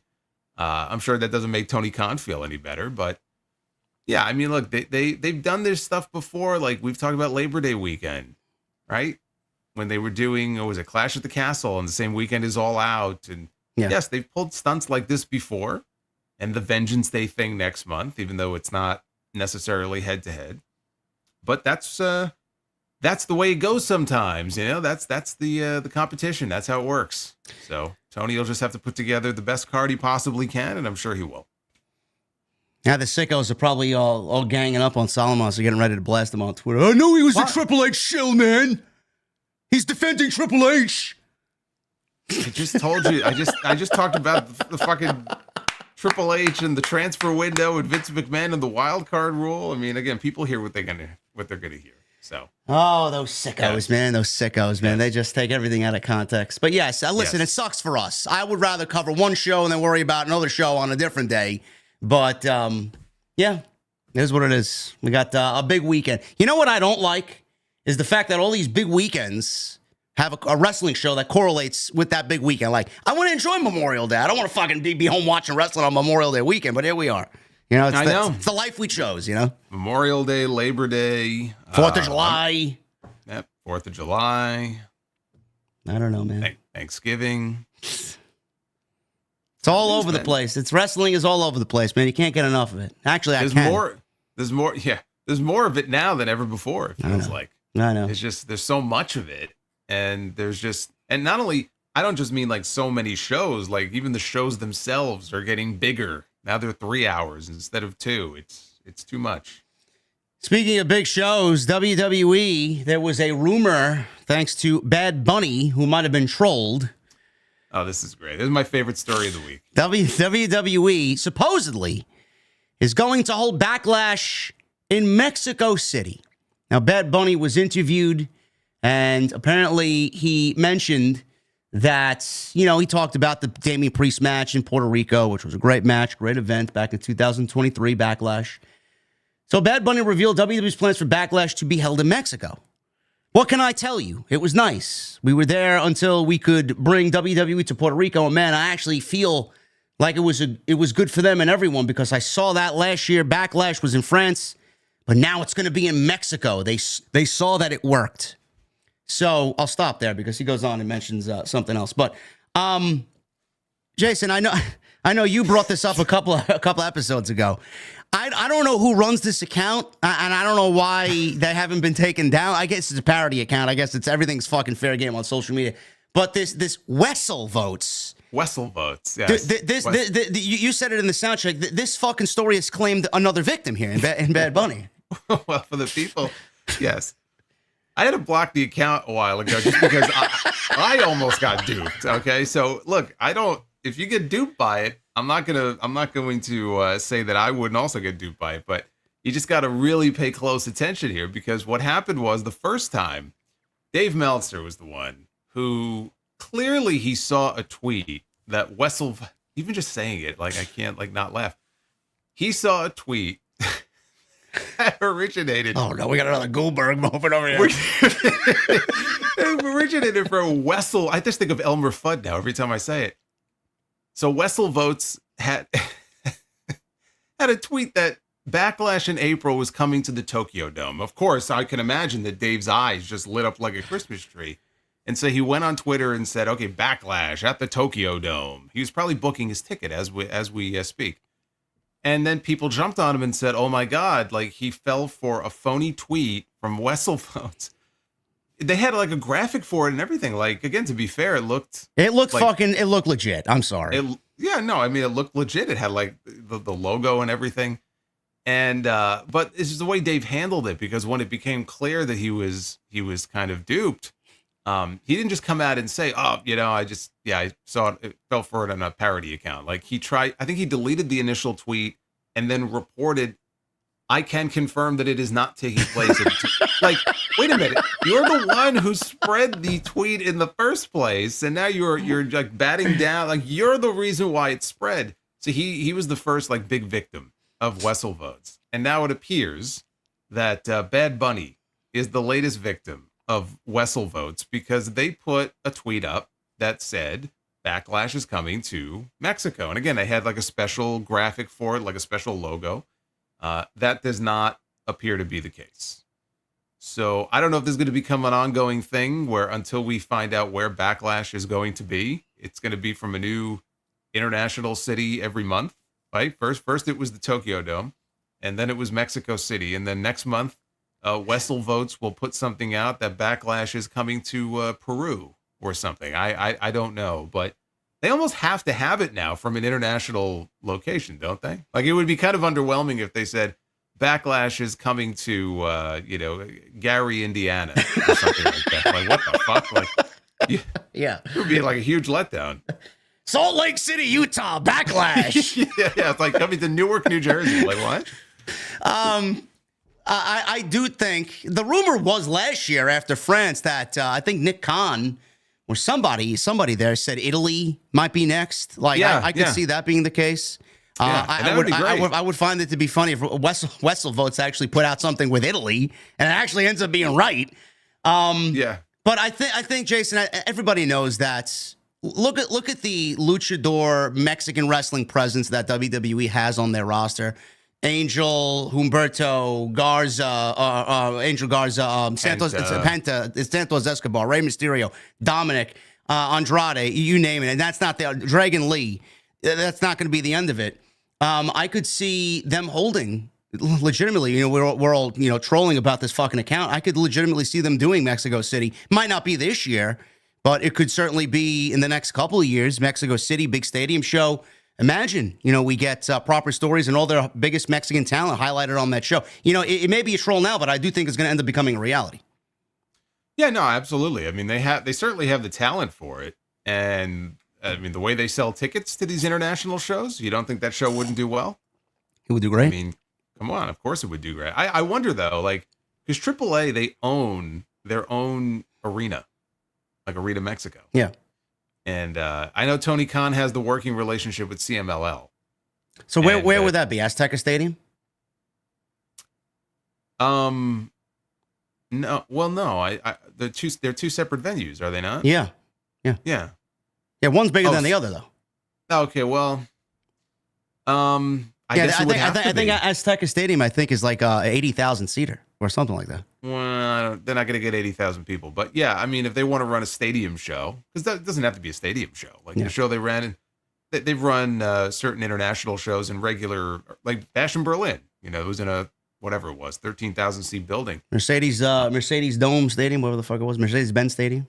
Yep, or arena. Yeah, but yeah, I agree. I think they'll definitely run there. It might not be for Backlash, but you're going to see a lot more of the international shows, and if their business continues to be as hot as it is, and the demand is there for tickets. And you see these prices they sell these tickets for. Why wouldn't they run more? We already know they're running more Saudi shows, right? The Royal Rumble is going to Saudi Arabia next year. They're still going to have probably their 2 annual ones. I think that there's the next one has already been confirmed, I believe, for June. They'll be back in Saudi. So, oh, great. Yeah. Well, usually it's in May. So this time, no, I would imagine, though, that actually makes more sense because if they're going to do King and Queen of the Ring traditionally was held in June. Yes. So if they're going to, and I don't see any reason why they would do it differently, if you're going to have King and Queen of the Ring with the winners getting world championship matches at SummerSlam, June probably does make more sense for it. But I think it's only a matter of time before a Mexico show happens. They could tout their record-breaking ticket sales in Mexico City. This is the highest-grossing arena show in WWE history. Yeah. Everybody cheers. Like, yeah, you people are getting scammed. Yeah. Well, as far as the Saudi show in June, I don't envy that roster, man. What is it? What is it going to be? 140 degrees over there? Oh yeah. Well, God, yeah. I can imagine. I went to Vegas once in July, and it was 112 every day. And they say, "Oh, it's a dry heat." I go, "Fuck you."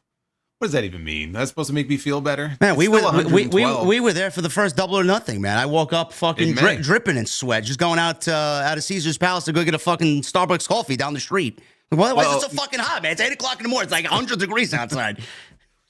Well, the trick is you got to walk through the casinos. So that way you just go from one to the next, and you don't have to worry about walking outside. The fuck do I know, man? I'm from New York. Let me go outside and just brace the weather conditions. Who gives a shit? Yeah. But, yeah, Mexico City, that's definitely going to happen. Probably not this year, maybe next year. But Bad Bunny wasn't done there. He mentioned, and I quote, "I want to do it," meaning wrestling in WWE again, one more time. "I want to put my life at risk in the ring. I felt like I didn't risk it enough in the ring, and I want to do it. I want to scare my mother. When? I don't know. We stay in contact with people in WWE. We're always paying attention to what's going on. But when? I don't know. I hope there's a time where I can really get ready like I did the last few times, and I'd love to take more time to get ready physically." Then there was an Instagram post from Logan Paul Jason where he said he would love to get Bad Bunny in the ring one-on-one. Now, we all know what Logan Paul can do in the ring, and Bad Bunny with that Damian Priest match in Puerto Rico, he fucking opened so many eyes, I probably can't count. We'll be here for fucking 5 hours. It was unbelievable what he did. Those two guys in the ring, man, as a celebrity presence that they both have for WWE, knowing what both of them can do in the ring, at first I was like, this is fucking ridiculous. But now knowing what they could both do, man, that could be a fucking low-key banger, honestly. It could be. I don't know. I'd be curious because you have two people. Now, Logan's been doing it now for a couple of years, not full-time. But he's still new. I mean, he's not like a veteran or anything like that. So putting him in the ring with Bad Bunny, who's had, 2 matches? Yeah. Right? Bad Bunny had a tag match and then a singles match. There's a risk involved there. Who's leading the way in that match? I guess Logan Paul, just based on seniority. The referee probably is going to be leading the way there. It would be interesting because Logan is super athletic. Like, we know what he can do. It's funny to me to hear Bad Bunny say, "I didn't risk my life enough in the first match." Like, it was a San Juan street fight. They beat the hell out of each other, and Damian Priest gave him a falcon arrow, I think, off some equipment cases through like tables and stuff. Like, he took a beating in that match. So, for somebody who had never done that before, I would say he took a pretty big risk, doing what he did. And that ended up being one of my favorite matches that year. But I had that in my top 10. I think it was my number 8 top match of 2023.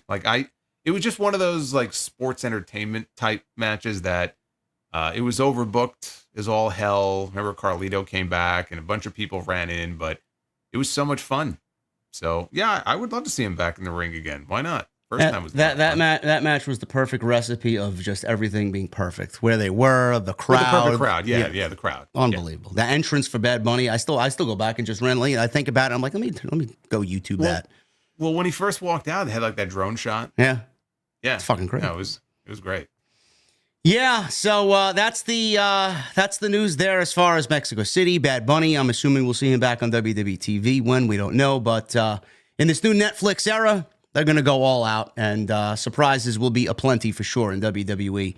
Speaking of Logan Paul, his name has been linked to Gunther as a possible opponent for Gunther at WrestleMania 41. PW Insider reports that WWE officials are considering a match between Gunther and Logan Paul for the World's Heavyweight Championship at WrestleMania 41.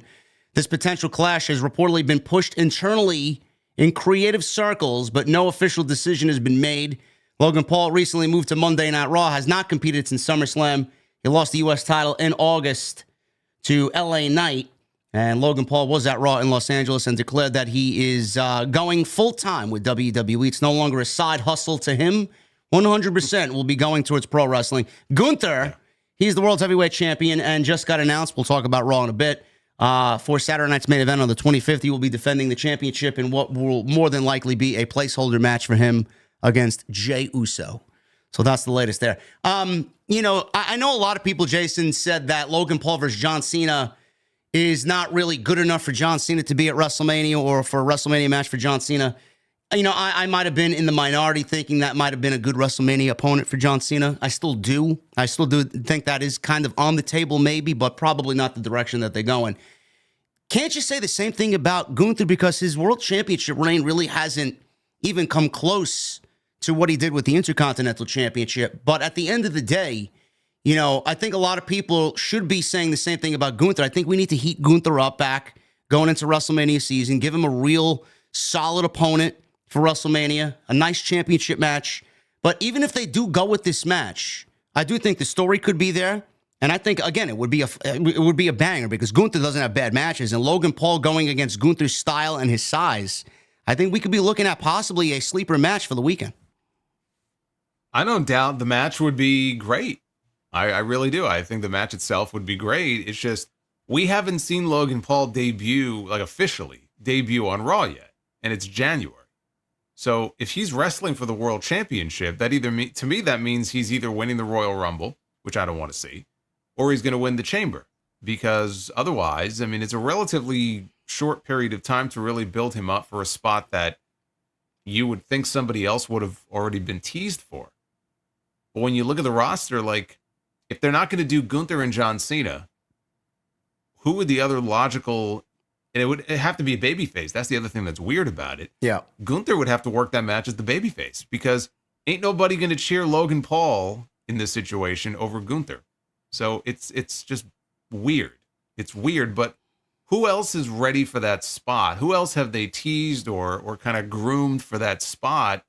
Again, if they're not going to do Cena and Gunther for the title and then Cena gets beat, who else would it be? Right? It's not going to be Seth Rollins against Gunther. You're going to do that? That's boring. Well, okay, CM Punk could potentially win the Rumble and then go on to challenge Gunther for the title. What about Punk and Gunther as a WrestleMania match? But then what do you do with Rollins? That's a good question. I don't know. Doesn't make sense. This is why I'm sticking to my guns when I've constantly thought about this while prepping for the show here or what I do on the channel. I'm thinking that they stick to Punk and Rollins at WrestleMania. I just cannot see them doing Punk winning the World Championship at WrestleMania yet. And if you do Punk and Gunther, where does Rollins fit in? You're just leaving him without a spot. Unless you do something regarding McIntyre. We're seeing that on Monday. So I'm sticking with Punk and Rollins at WrestleMania. I really am. Yeah, so when it comes to Gunther, you don't have a lot of other great options. No. So if they want to heat Logan Paul up, that's fine. But I fear that could potentially be like a surprise Rumble win.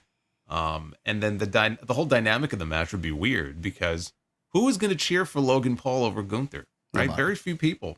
Very few people. There are people who think Gunther is boring and they don't like him being world champion and his run is boring. I will say this. First of all, Gunther is not boring.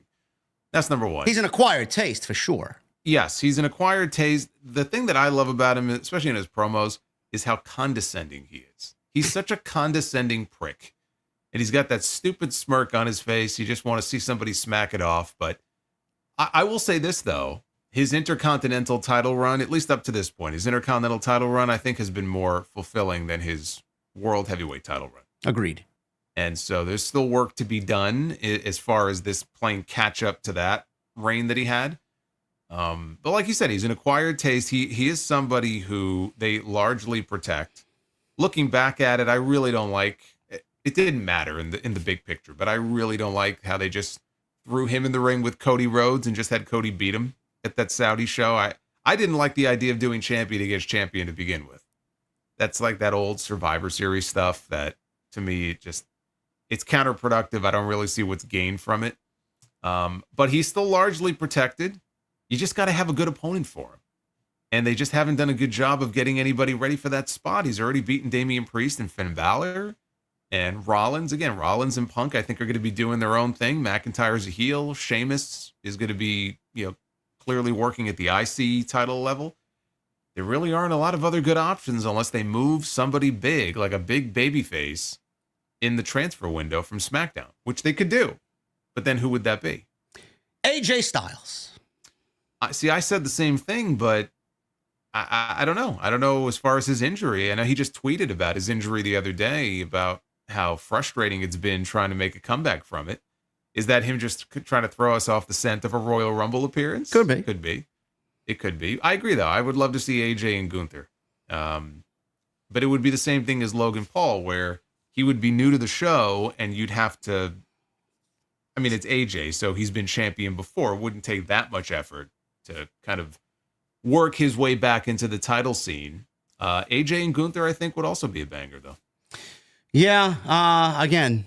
we kind of wrap our heads around this WrestleMania discussion, and the one thing always sticks out of every match that we speculate could be at WrestleMania. It's all up to The Rock.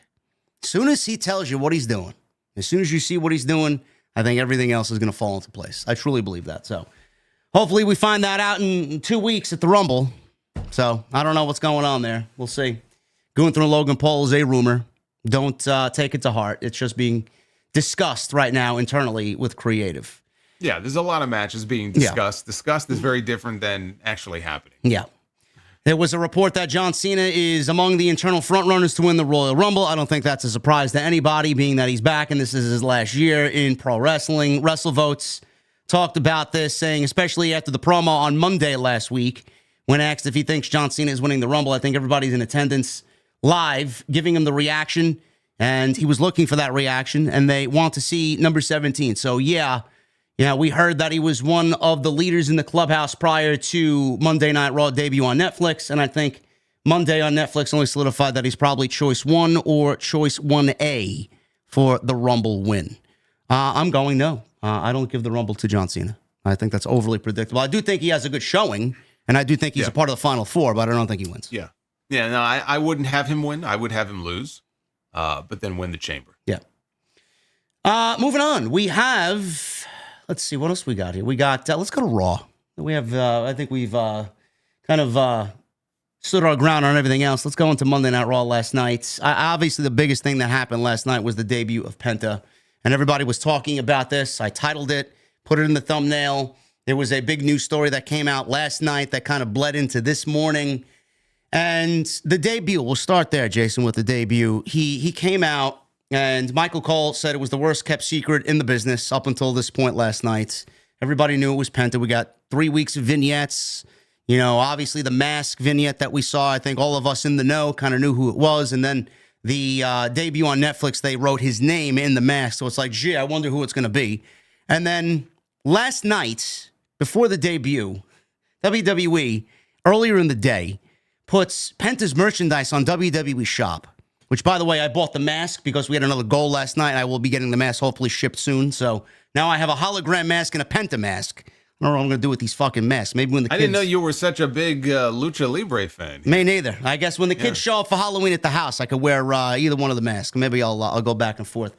But he had merchandise on WWE Shop, and he was on the front homepage of WWE Shop. So it's like, gee, man, I wonder who Chad Gable's opponent's going to be. He's there with his merchandise on. Yeah. Ibu of WrestlePure says they had all this shit planned since September, which I'm not surprised by. So people were up in arms yesterday afternoon. Why did they spoil it, man? Why didn't they save it for a surprise, man? Like you didn't know who the fuck was going to show up. Who was it going to be? Really? It literally had his name in the video last week. Like, it was right there. No, it's gonna Tony Khan just miraculously release Ray Phoenix, man. That's who it's going to be. Come on. Everybody was up in arms. Why didn't they save it? You knew who it was. If hologram showed up on Raw, like made the jump. Like back in the Monday Night Wars, people would make the jump. And Tony Khan sees hologram pop up on Raw. I think he would drop to his knees and tears would... He might not even be here today. He'd be in the spirit world. He'd be with Goldberg. Forget about it, man. Yeah. But yes, that was yesterday. People were up in arms. Like, hype it up. You know, Triple H even said it at the post-show media scrum on Monday last week after Raw was over. It's like someone asked him in the media, any insight on Drew Gable's opponent's going to be? He's like, I think everybody knows who it is, man. Give me a fucking break. So they wanted to hype it up. They got people excited about it. He showed up. And Michael Cole, like I said, worst kept secret of pro wrestling. The music... I want to start there, Jason. What'd you think of the theme? Because I don't know if it's a Def Rebel theme or if it's an outside source that they used to record the theme. I honestly didn't hate it. As long as it was up-tempo and kind of was rugged and tough for Penta, I actually enjoyed what they did as far as his theme music and presentation was concerned. I thought the music, it was just generic rock. I know. I didn't think the music was anything special. It wasn't terrible. I've heard worse. And there's still time for them to, work on an actual better theme. I compared it to Nakamura. They put a lot of effort and care clearly into this kind of reboot for Shinsuke Nakamura. And I think his presentation, forget the matches and when the bell rings, just from the moment they hit his music and they follow him down the aisle and everything, and that haunting, it's the same song, but obviously they tweaked it. It's almost got like a haunting vibe to it. I think that's great. And it really is like a vibe all on its own. And there was no vibe last night. It was just kind of generic. So I think they need to work on that. The rest of the presentation I thought was spot on. He came out and got a great reaction in San Jose. They treated him like a superstar on night one from the moment he walked out there. So I thought everything else about the presentation was top notch. So what you're saying in so many words is that Nakamura's entrance is aura. You see, I avoided using that word on purpose. I know. You had to go and use it. See, I was able to... See, I don't need to use these words to get my point over. So there are certain words that are so overused by people. Cinema. Yeah. Cinema. Aura. And I kind of go out of my way.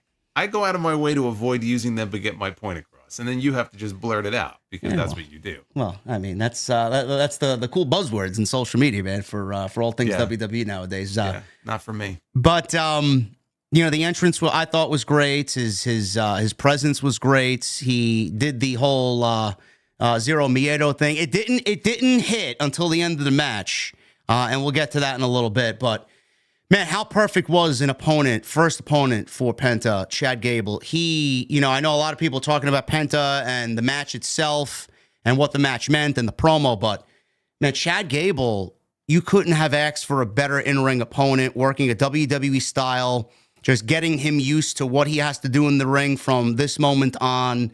I know a lot of people, including me, I'm sure you did as well, the sell on the Mexican Destroyer, the Canadian Destroyer, it was fucking just a thing of beauty, man. Gable sold it like fucking Dolph Ziggler would be selling for the fucking biggest stars in WWE when he was there, man. Fucking perfect. And he sold the need at Penta. It was just, the match itself was a WWE-style match, but at the same time, WWE gave him a lot of leeway to do all of his big spots. The arm breaker, we seen the Canadian Destroyer, which caused a little riffraff on social media. The Penta driver, the sling blade. He did his dances. He did the whole thing. I mean, it was just a perfect mix of WWE and what we know of Penta. And when he hit all those big moves at the end, man, the fucking crowd popped after selling the knee and hitting that big pile driver, the Penta driver. The crowd just exploded, man. The match itself was more of a statement to me, and I said this on my end on my Raw review. Everything that AEW is doing, they got banger matches, don't get me wrong, but a lot of things over there feel the same. You see a lot of the same styles, a lot of the same type of wrestler doing the same thing, people getting dropped on their head. There's no selling. There's no in-ring story as far as working a body part most of the time. I mean, Penta did that in AEW, but he came to WWE, and on night one, man, he exploded in just in-ring storytelling. And I feel like it almost kind of exposed AEW for, needing to slow down the pace just a tad to do what Penta did last night. How did you feel about the overall match itself? And do you feel like it kind of opened up people's eyes to what AEW was doing wrong?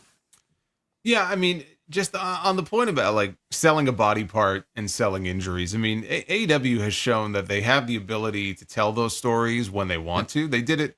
Like that was the story with Bryan Danielson and his neck for most of the year last year. And the MJF and Ospreay match, the 50-minute match that there, 60-minute match that there. Right. And well, with Ospreay even, that first match that he and MJF had, but Ospreay, refusing to use the Tiger Driver. So, I mean, we've seen examples of that. But yes, their style is generally more fast-paced.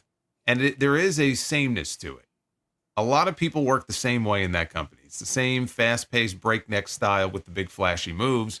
You see a little bit of that in WWE as well, but it's not as ubiquitous. It's not as common as it is on AEW television. So that was noticeable. You mentioned the Destroyer, and I was initially disappointed that he didn't win with it, partially because Gable just sold it so well.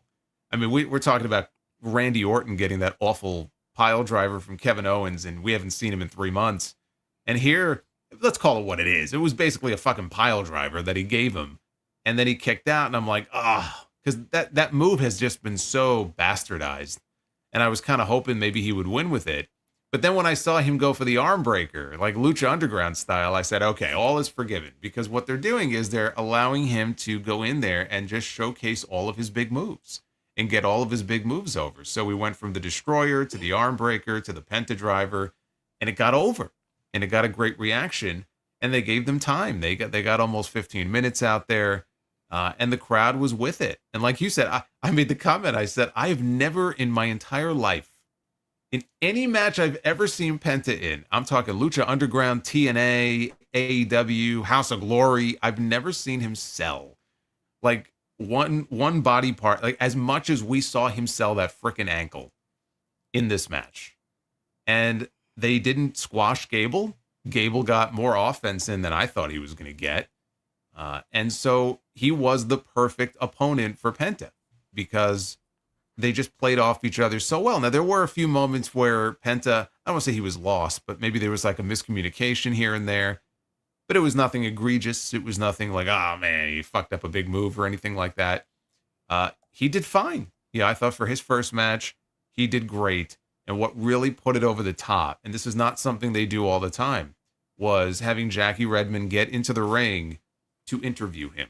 Not everybody gets a post-match in-ring interview, and they gave one to him. And he cut it himself. There was no Alex there. There was nobody there to do it for him. I thought his English was pretty good. It was better than I thought it would be. And he spoke a little English. He spoke a little Spanish. And then he ended with the catchphrase. And by the end, everybody knew it. Everybody did it.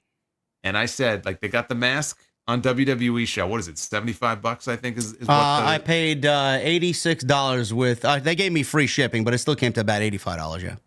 85. Wow. Okay. Yeah. So $85 for a mask. But when they start, and they have to, when they start selling the gloves, just like the one glove, because, he pulls the glove off in a lot of his matches, that too, that will sell like hotcakes.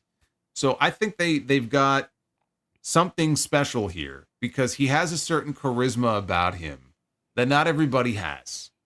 And to your point, you mentioned Tony Khan, everything. What I said, like on my end, was Tony Khan had this man for 5 years.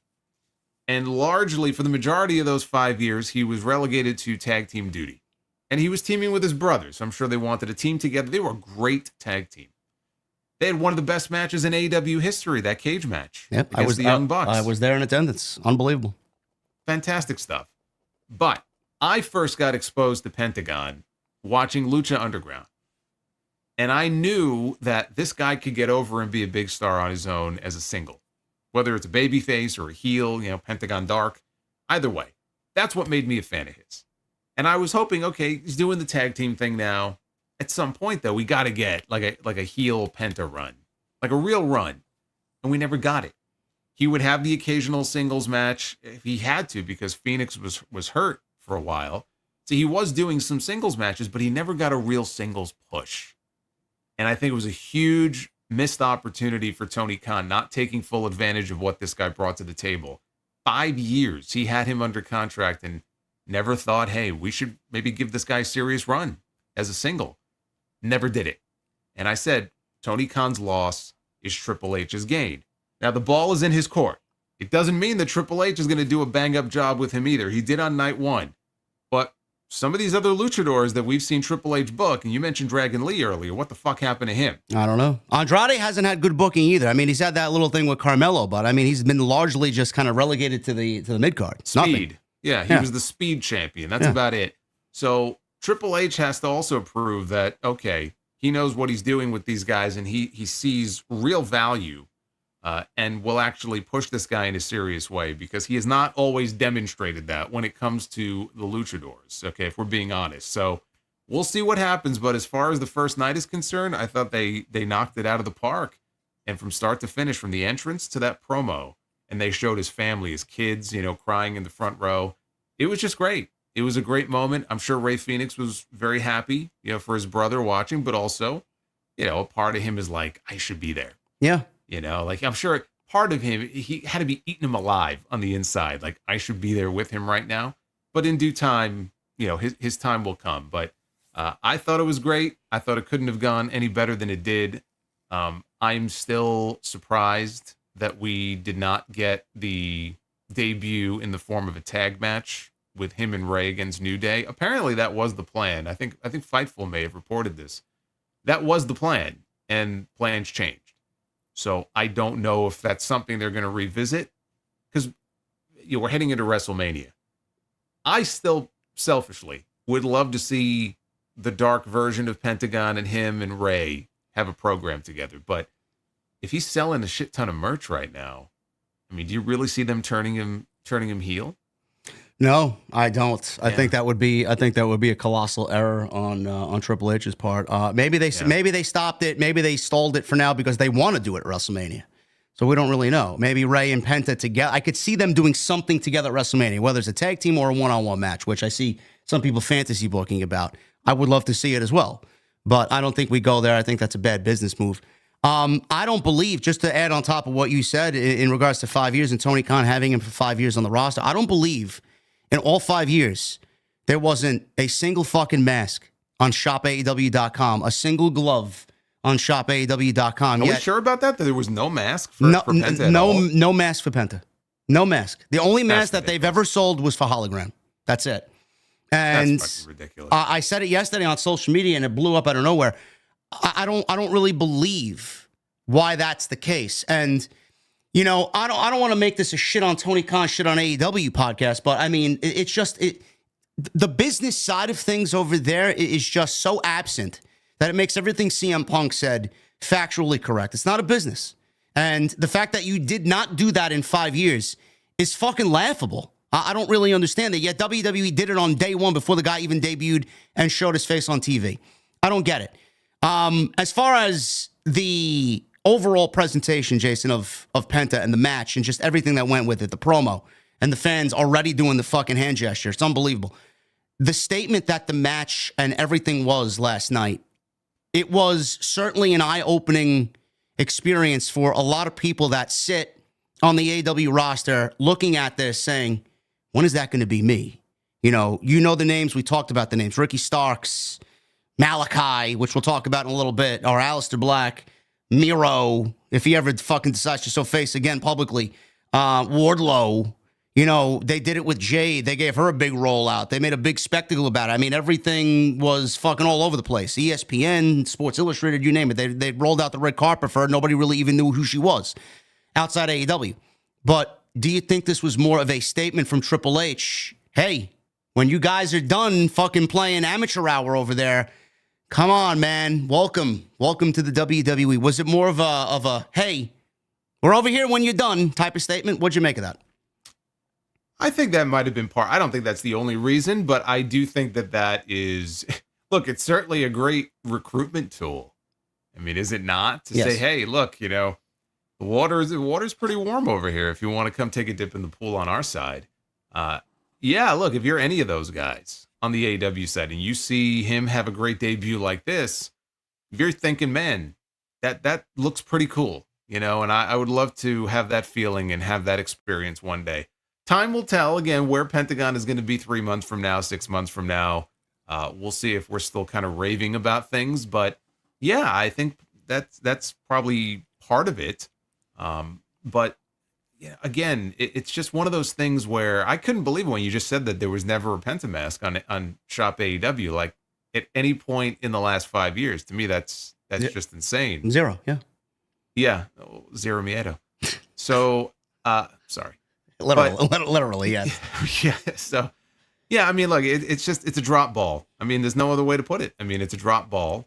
Tony Khan had the guy for a very long time, could have done a lot more with him than he did, and for whatever reason, he either chose not to or just didn't think. He didn't think or didn't recognize that, hey, we could be doing a lot more with this guy. Because it was already proven that this guy could be a big star on another show. Now, again, Lucha Underground is a little bit different. I mean, they weren't running live events, and it had a very small audience because of the station it was on. But in the context of that show, that's a lot of people had their first exposure to him on there. And I think they were sort of enamored with this character. And you could have done so much more with it, but you could say that about so many people, that have come through the doors there in AEW and have either left or are on their way out. It's going to be one of those situations where we look back and go, you had the chance, you blew it, you should have done more with the guy, you didn't. Somebody else was able to pick up the ball and run with it. And that's on Tony. Tony has his people that he likes, and those people that he feels are going to do business for him. Maybe he doesn't feel the same way about certain other people, and so they kind of get the shaft. But you can't tell me that there was not money to be made with a singles run, heel or babyface, for Pentagon. I'm not talking about the odd match here and there on Dynamite. Right? He wrestled Adam Copeland once on TV. They had a good match. That's fine. But I'm not talking about just good matches here and there. I'm talking about really putting your muscle, your promotional muscle, behind somebody. And they didn't do that with him. Yeah, their loss is somebody else's gain. It's that simple. Yeah, it's awful. Also, pay attention. I posted a clip from my show last night on Twitter. Pay attention to who was silent and who tweeted in happiness for Penta debuting on Monday Night Raw. Swerve tweeted Hermano. Thunder Rosa, she doesn't give a shit. She likes to break the rules over there. She tweeted very happily in regards to Penta. Dustin Rhodes said something.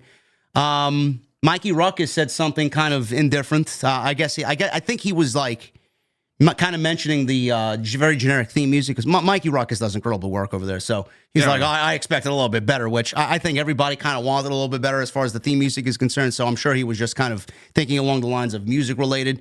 But, who didn't say is a little eye-opening. There was nobody else, because I honestly, genuinely feel like everybody's fearing for their position, because Tony, gets in his ways, and if you say something that isn't in line with what they are doing right now, your spot may be in jeopardy. So that could be the case. But, in regards to Ray Phoenix, Jason, Ray Phoenix, I think I pinned a comment in the live stream chat, but I just found it now here on social media. Ray Phoenix merch has been completely removed from shopaew.com.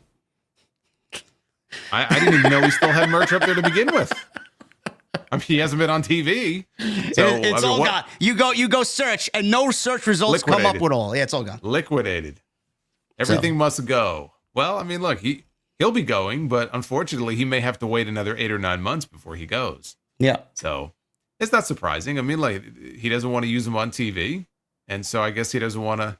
But why wouldn't you, if there was merch up there, why wouldn't you at least mark it down and have some kind of sale and try to make? It's like if they just pulled, I'm taking your word that they just pulled all of it. Like, that's just strange to me. Unless there was a reason why they had to. Maybe there's something going on behind the scenes and we'll hear something. Thou shall not make any money under contract with AEW. I don't know. Apparently that's his edict. He'd rather just, bench these people and not really make any money off them or do anything with them and just let them sit, pay them to do nothing. I mean, hey, it's not a bad gig if you can get it, I guess, but it just seems like a huge fucking waste to me. It is a waste. There was another piece of news in regards to Penta. Obviously, all the great, just match, the ambiance, the whole debut on Raw. There was one down piece of news, and I don't really know if I believe it or not, but we'll go into it here. Apparently, Penta went longer than he was supposed to in his Raw debut, and it upset a couple of people backstage. Now, This is coming from a couple of different sources. PW Insider reported this first before anybody else. Obviously, we saw Chad Gable and Penta last night on Raw. After the match, Penta cut a passionate promo. Earlier in the day, WWE Shop began listing merchandise for Penta. He was also featured on the homepage for WWE Shop. PW Insider reports that Penta is fine and was selling his leg, so he's not injured. Penta did go long, as between the 13-minute match and his post-match promo, Penta went way longer than he was initially planned to go, which led to time being trimmed from other segments later in the show. Now, it was reported that some talent wasn't thrilled about that, but management was happy with the debut and with Penta's live reaction. They were also happy with early merchandise numbers. The premiere episode was a little over 3 hours. I believe they went 3 hours and 5 minutes, with this week's show going only 2.5 hours. Triple H did say previously that they will be flexible with the show depending on the week and thinks 2.5 hours is the sweet spot for Monday Night Raw. PW Insider also pointed out that despite the shorter runtime, they held several dark matches for the live crowd. WWE wanted the show to be over early enough on the West Coast to allow whatever talent and staff scheduled to take red-eye flights home the ability to do so. Now, I saw this story, Jason, earlier in the morning, and the first thing that I thought about was the flexibility. Last week's show went 3 hours and 5 minutes. This week went about 2 hours, 30 minutes, 35 minutes, whatever it was. If the report says that Penta went longer than expected, or his segment, his match, the promo took too much time and other things were trimmed or cut from the show. I mean, the show went 3 hours last week and 2.5 hours this week. How the fuck does that make any sense? Because if they're flexible with time, why didn't they just give everything else that was cut time, just added time? I don't really understand where this story's coming from. Well, I mean, basically it's a situation where Triple H has the show formatted for a certain amount of time, right? So everything, I'm sure the way these things work is everything has a certain amount of time allotted to it. And when they go into the day, they say, okay, the show is basically formatted to be this long, 2.5 hours, 2 hours and 40 minutes, whatever it is. And you also have considerations as far as the venue, and they have to take everything down. And so, you know, if they tell the venue we're going to be done by this time, they still have certain, you know, kind of conditions that have to be met. We don't know necessarily all of the different commitments that they've made, and we have to be out of the building maybe at a certain time. So I think that all plays a role. They can't just say, oh, well, we're just going to go as long as we want. You know, we're going to go 3.5 hours because we feel like it, or this segment went long. It's like, no big deal, right? We can pretty much just do what we want. I'm sure it's not that simple, and they can't just, you know, make the show as long as they want it to be. So if his segment went long, then they were going to have to trim from somewhere else. The Sami Zayn Miz match went like 4 minutes. So I'm sure that was one match that got time cut. And then the women's match. I thought Lyra Valkyria and Dakota Kai had a pretty good match, but for the finals of this tournament that's been playing out for over a month, they went 8 minutes. So you can't tell me that match didn't have time cut from it.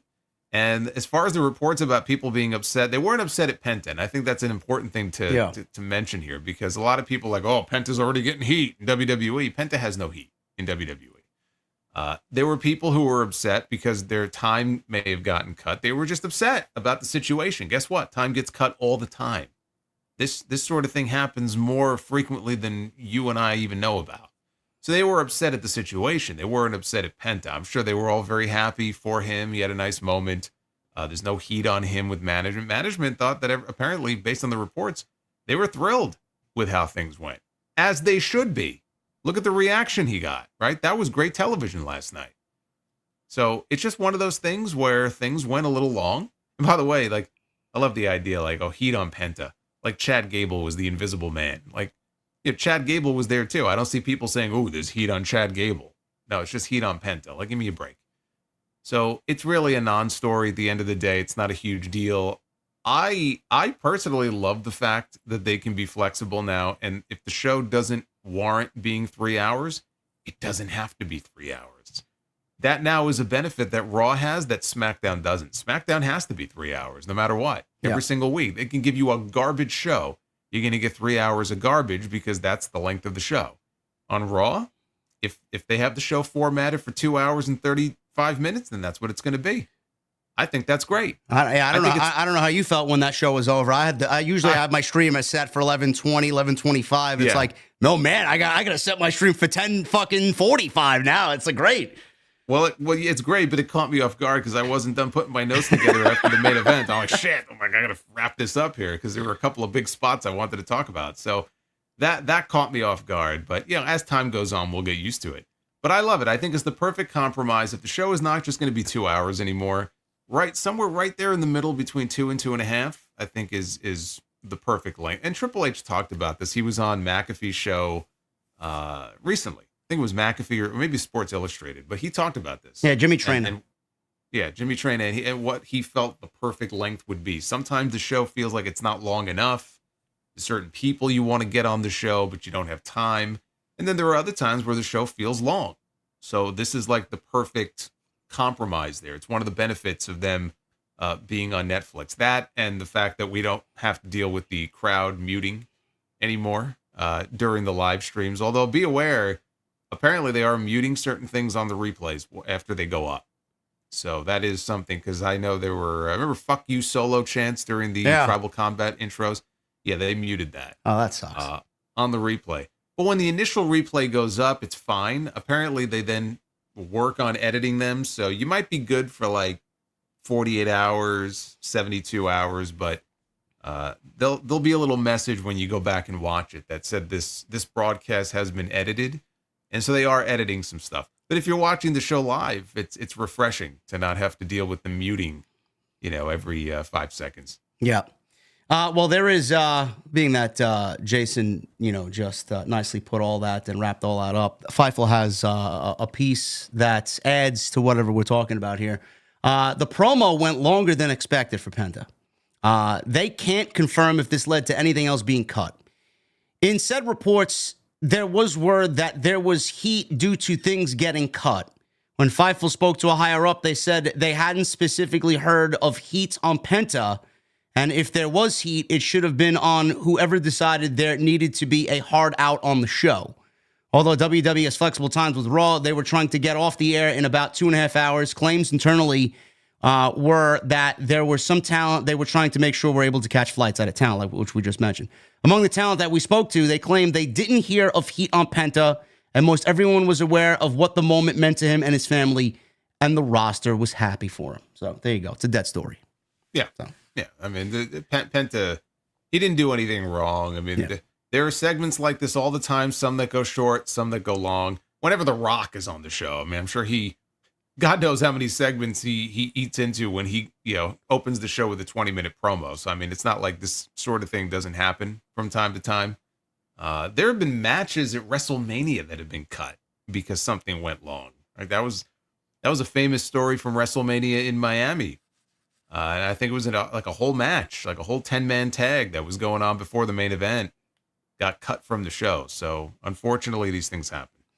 Chad Gable did tweet earlier today. He says, I detest Penta, Luchadors, and losing. But last night was a reminder as to why I fell in love with this beautiful artistic expression of physicality and the sport of professional wrestling when I was 5 years old, and I've been obsessed with it ever since. I felt so alive, he said. Good for him. I mean, Gable's a fucking pro. He's one of the best wrestlers maybe in the entire fucking world. And I know Jason laughs at me. I want to see him with championship gold this year. I really do.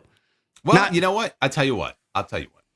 You can absolutely see him. I'll tell you, you want even better. Jeff Jarrett wants the AEW World title. All right, we're wrapping TNT up, guys. I'll see you next week.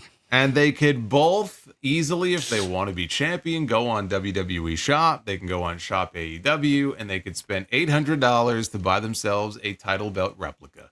And they could be champion all they want. That's it. Yeah. I've been burned too many times waiting for the inevitable Intercontinental title run that never comes for Chad Gable. Now, maybe he'll go to SmackDown. Maybe he'll challenge for the U.S. title.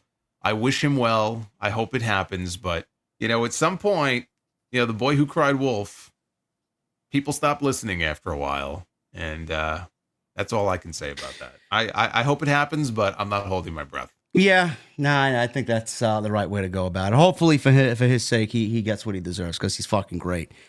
The other big thing that happens on the show last night, Lyra is the new WWE Women's Intercontinental Champion. She beat Dakota Kai in what I thought was a solid 8-9-minute match. I could have easily seen another 3 or 4 minutes added to that. But Lyra is the champion. I think everybody kind of expected her to win. Dakota came out to new theme music. Lyra still not really emotionally connecting with the audience, though she got a decent pop when Adam Pearce presented her with the championship, and she won the title last night.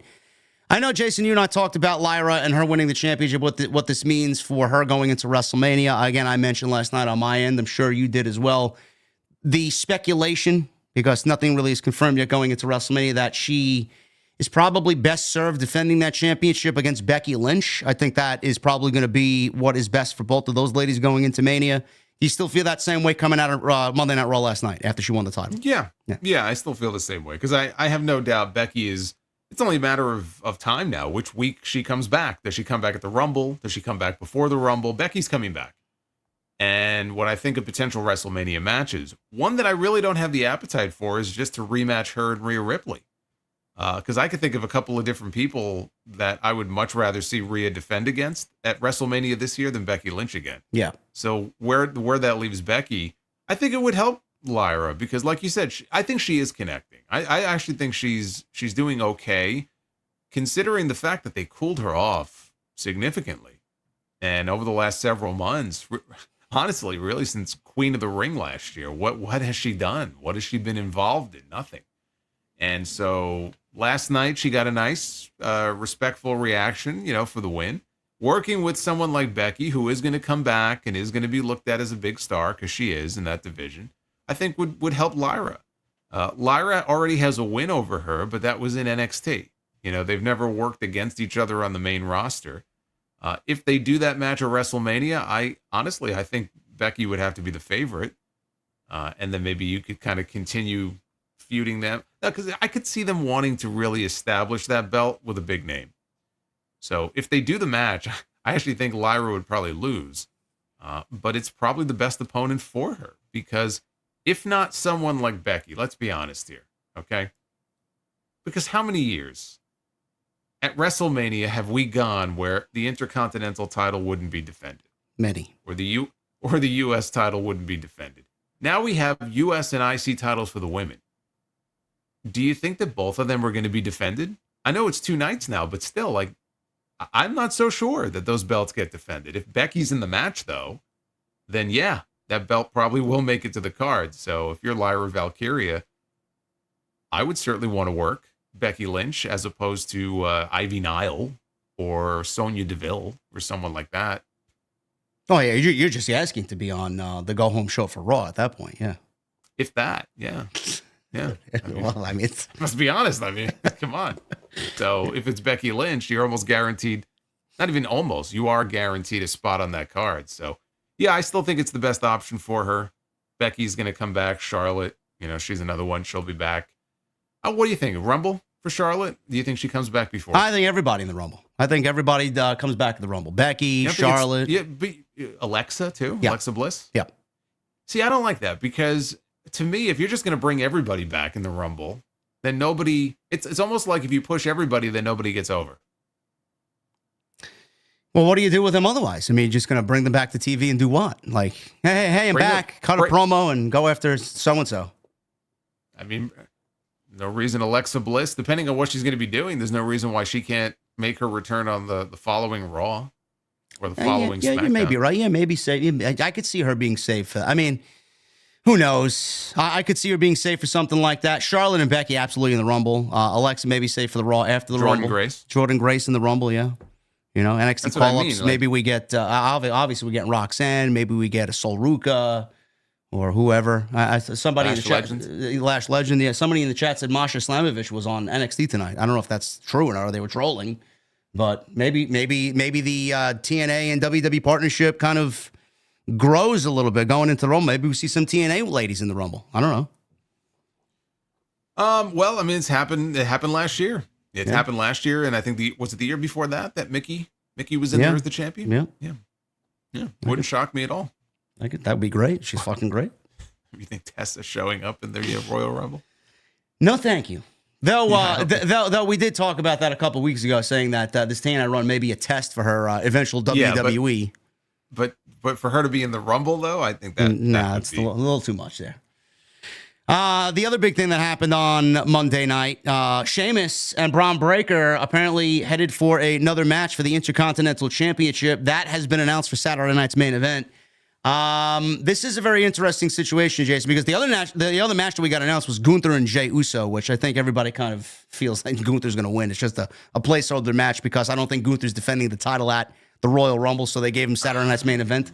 I'm a little worried, though. I'll tell you, why. Why? Why? You worried Jey Uso's going to win the championship? I'm a little worried because they really went out of their way last night to have Gunther point out, I've beaten you twice before. And what makes you think he was laughing at him. Like, what makes you think you can beat me? I'm better than you in every way. I've already beaten you twice. Like, I'm hung up on that. The fact that, I beat you twice. Now they're going to send him out there and beat Jey for a third time. I don't know. I mean, I understand them. I could very easily see them like, okay, we need a title match on this show. Cody's already defending in a ladder match at the Rumble, so we're not going to have Cody defend. So we have to come up with someone for Gunther. And this was who they came up with. But as over as he is, to beat Jey for a third time just because you need somebody to fill in that spot, I don't know. I don't know. You don't think there's no chance that they wouldn't put it on him and then have Gunther win it back? Like I don't. The way that I looked at it was last night. It's like Jey Uso should. I mean, I see him in the Rumble. Like he's not going to win the championship and then not be in the Rumble, right? I think he would be in the Rumble. No, if he wins the title, then Gunther could be in the Rumble. Gunther could be in the Rumble. Goldberg, who's going to be on Raw the week before the Rumble. Oh, God. Why else would he be there a week before the Rumble, if not maybe to announce himself for the Rumble, and then you set up something with him and Gunther in the Rumble? You know what? We're gonna come on here that week, and this fucking guy's going to end up being right. Why? Why did you put that in the universe? Now I'm going to be thinking about that till we get to January 25th.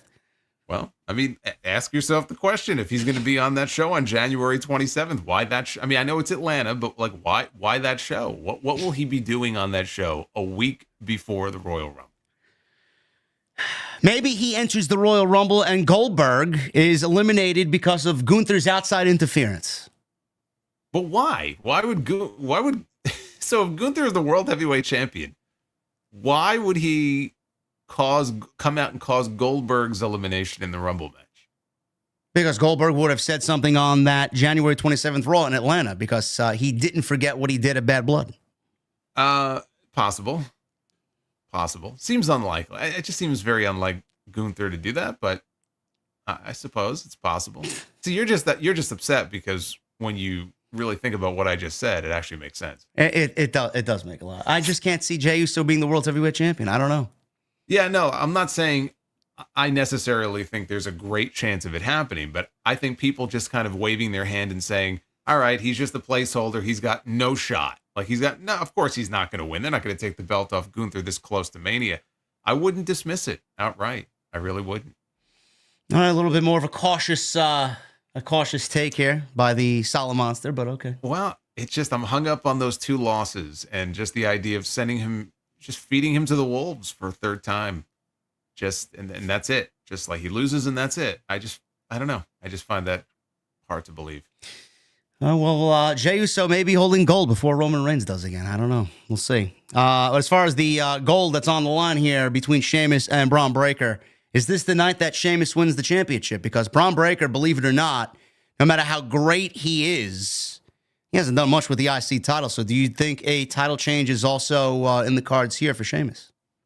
Well, not if the other title changes hands. So, yes, I think it's more likely than the world title is to change. I kind of wish they would not do it there, but somehow find a way to drag this out until WrestleMania. We're so close to WrestleMania. What else would he be doing on that show if not trying to challenge for that Intercontinental title? I don't know if I could take another couple of matches, another couple of months with Sheamus and Kaiser, bro. Come on.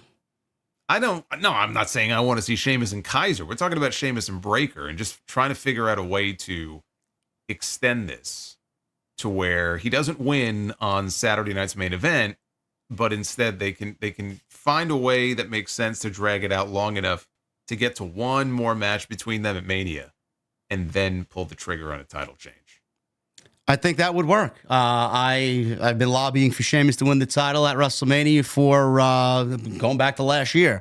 I could see that being the case, but I mean, they have to create a compelling story. I don't know who's going to be in that mid card going into WrestleMania, but we need some fresh matches for Sheamus to really stay strong, honestly. And that's where the transfer window could come in handy if they actually fucking do anything with it. Fucking transfer window. Yeah, I keep coming back to this. Like, he's going to have to really do a better job with this in these next few weeks. But I just feel like that's the real story. That's the last real story for Sheamus. I mean, outside, I guess, of whenever he retires, they could do something around that. But it's about winning that title. And I feel like to just do it on a Saturday night's main event a week before the Royal Rumble, like, what a waste of a moment, when that should be something that happens on like a big stadium show. And we're so close to it. Yeah. Yeah, we have 2 stadium shows coming up, right? We have Toronto. It's the old Sky Dome. And then WrestleMania is right around the corner. So close. If they could just figure out a way to kind of drag it out until then, that's when I do it. We had Lab Baby in the chat. What if Jay wins by DQ due to outside interference by Drew McIntyre? I like that. Let's go with that. Well, that would spare him another loss. Yeah. So, yeah, I like that idea, too. And then we give, I don't know. I like Sheamus winning the title at WrestleMania. Maybe we get no championship changes at Saturday Night's main event. We don't know. But yes, that's announced. And those 2 matches are the only 2 things announced for Saturday Night's main event. They'll probably go with a, what did they do last time? 5 matches? We'll probably get 5 matches again. Yeah, actually, you know what? Now that I think about it, he did beat Drew last week on that fluky finish. Yeah. So that would make sense if Drew came back and said, fuck you, I'm going to cost you the World Heavyweight title. All right. So we don't know if Breakker loses. Does he get Goldberg? Does Breakker retain? And does Gunther get Goldberg? I don't know. Again, we don't know. Maybe he doesn't get Goldberg. Maybe he gets Goldberg. We don't know where Goldberg is planned in WrestleMania. I don't know. He can't be stopped. No, he can't be stopped. I mean, just look at the picture I posted on social media. He's an unstoppable beast. Can't do it. Anyway, that's and the street fight. Street fight was great. Great conclusion to Damian Priest and Finn Balor. It is finally over. I have no fucking clue what either guy's doing going into WrestleMania, but thank God it's over. And they ended on a very high note because this was a great match with a great spot. Falcon Arrow off the goddamn mezzanine down through 2 tables, 2 chants of holy shit that were not censored. So this puts an end to this, Jason. And the War Raiders showed up there. Obviously, they are the tag team champions. We may end up getting another tag team title match at Saturday Night's main event. They may just go to all the basic things going into San Antonio. But this ends Priest and Balor once and for all. Where do you see both of these guys going? I can't really figure it out unless they really go and kick Balor out and maybe he's transferred over to SmackDown and then maybe he does something going on SmackDown.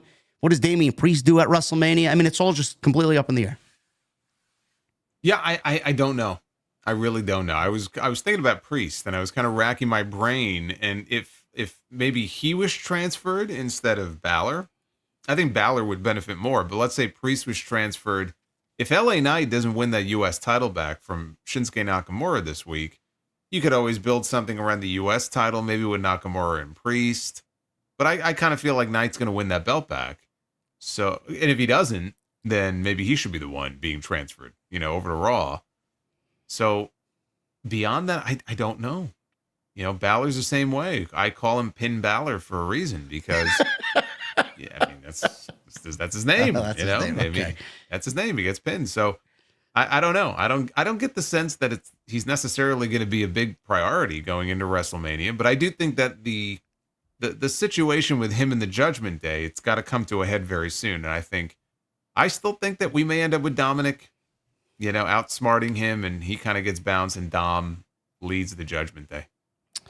Yeah, I could see that. Again, Liv Morgan and Dominic are on the rocks. I don't know what's going on there. We don't know what Liv Morgan may be doing at WrestleMania. I mean, the whole Judgment Day, they lost their Fable theme song, and nobody has a clear direction going into Mania. It's all fucked up over there. it's the complete opposite because they were the top heel faction on Raw for the last couple of years. Yeah. And now they took their music away. They took their titles away. They took some of their people. They took the two most popular people in the group away. So what are you left with? You're left with Carlito. Yeah, JD McNuggets. And JD McFunkohead and the rest of the group. So it's like, it kind of feels like a dead group because it is. But if they want to keep it going, I think Dom kind of outsmarting Balor, who was bullying him a few weeks ago. I feel like they've gotten away from it a little bit in the last few weeks. But Dom somehow ending up leading the faction. I don't even know if that would work in the long term.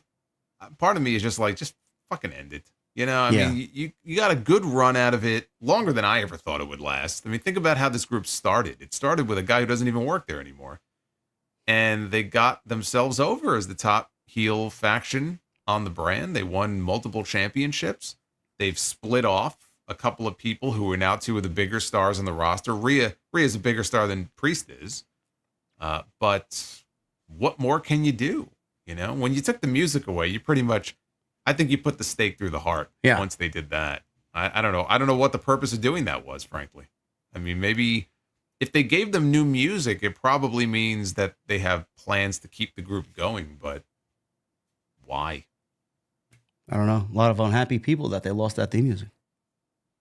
Well, I know you're very unhappy. Oh, well, You worship at the altar of Alter Bridge. Yes. So I know you. Yes, You're the first person I thought of when I heard that music. I said, "Oh, he's not going to be happy." No, I wasn't happy. But I got a Miles Kennedy concert close to my birthday in February in Philly, so I'll be fine. There you go. I'll get my fix in there. That was Monday Night Raw. Again, a really good show. I love that they got back to business, and it's going to be that way all WrestleMania season. I know a lot of people complained about the debut night on Netflix. I was very vocal about things that they've done, and Rock fucking shaking hands with Cody and Hulk Hogan and The Undertaker fisting. And it's like, all right, what does this have to do with getting any of the current stories to conclude or get any other talent over? It's like, all right, the 3-hour infomercial. Glad they got back to business last night. So hopefully more of that next week and throughout WrestleMania season. So good on them. Malakai. Oh boy. Malakai Black, AEW. He is finishing up with the company, according to several reports that broke this week. Now, Fightful Select reported that there was option years after 2024. Tony Khan had also previously noted that Malakai was under contract until 2027. Now, that might not even be the case. On this week's Dynamite, or this past week's Dynamite, Will Ospreay defeated Buddy Matthews, Murphy, because he made a little botch there. Buddy Murphy, good old Buddy Murphy. Great match. Two of the world's best pro wrestlers. I mean, Buddy Matthews is so fucking criminally underrated. It's fucking laughable at this point. He's so good. And Will Ospreay encouraged him to step out of the shadow of Malakai Black. This led to much inquiry regarding Malakai, says Fightful. Those that we spoke to in the company were of the belief that he's finishing up. If not, he has already finished up. They did not clarify if he would be appearing on TV again. He is booked for a independent show on January 11th, which has already passed. It's the 14th. And then there was a follow-up report, Jason, where the backstage internal reaction to Malakai reportedly was, according to Meltzer, he says, it's funny because as talented as he is, everyone I've asked about it, they were all kind of having the same story, and it's kind of like good.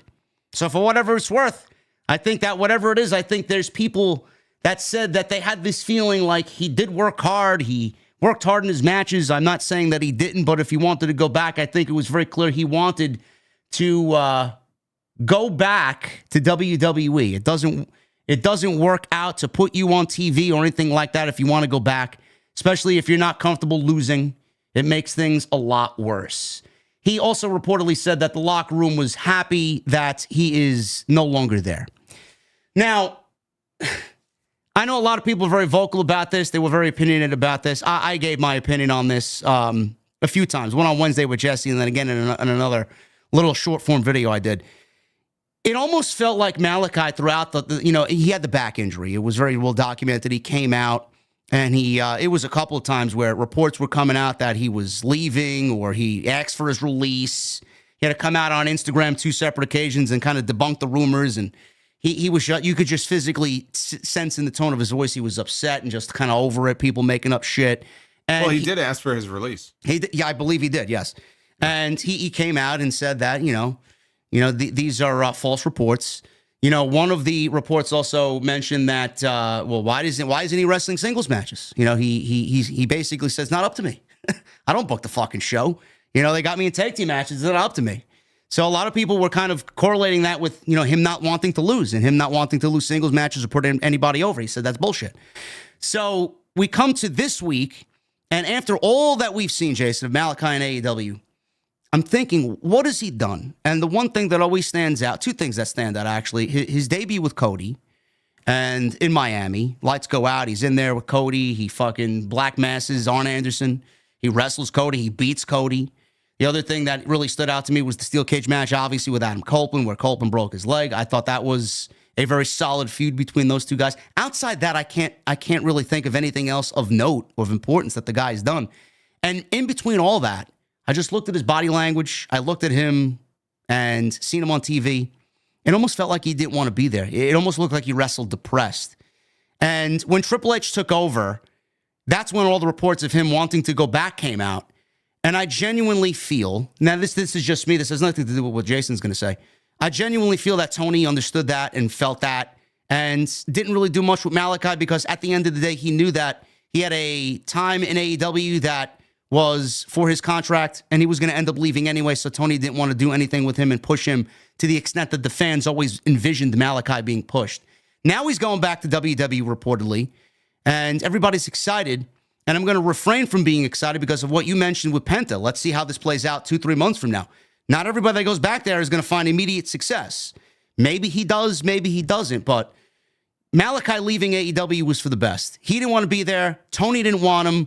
It's best for both parties. And I just want to see him happy. And back to that NXT Black and Gold that you and me definitely love. The visuals, the ambiance, the fucking character, the music, everything.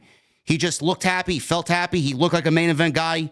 I don't know how this guy didn't become a main event guy in AEW, man. It's just one of the most bizarre things that in 5 years of AEW, we're still sitting here talking about the biggest what if maybe in AEW history. What do you think of this?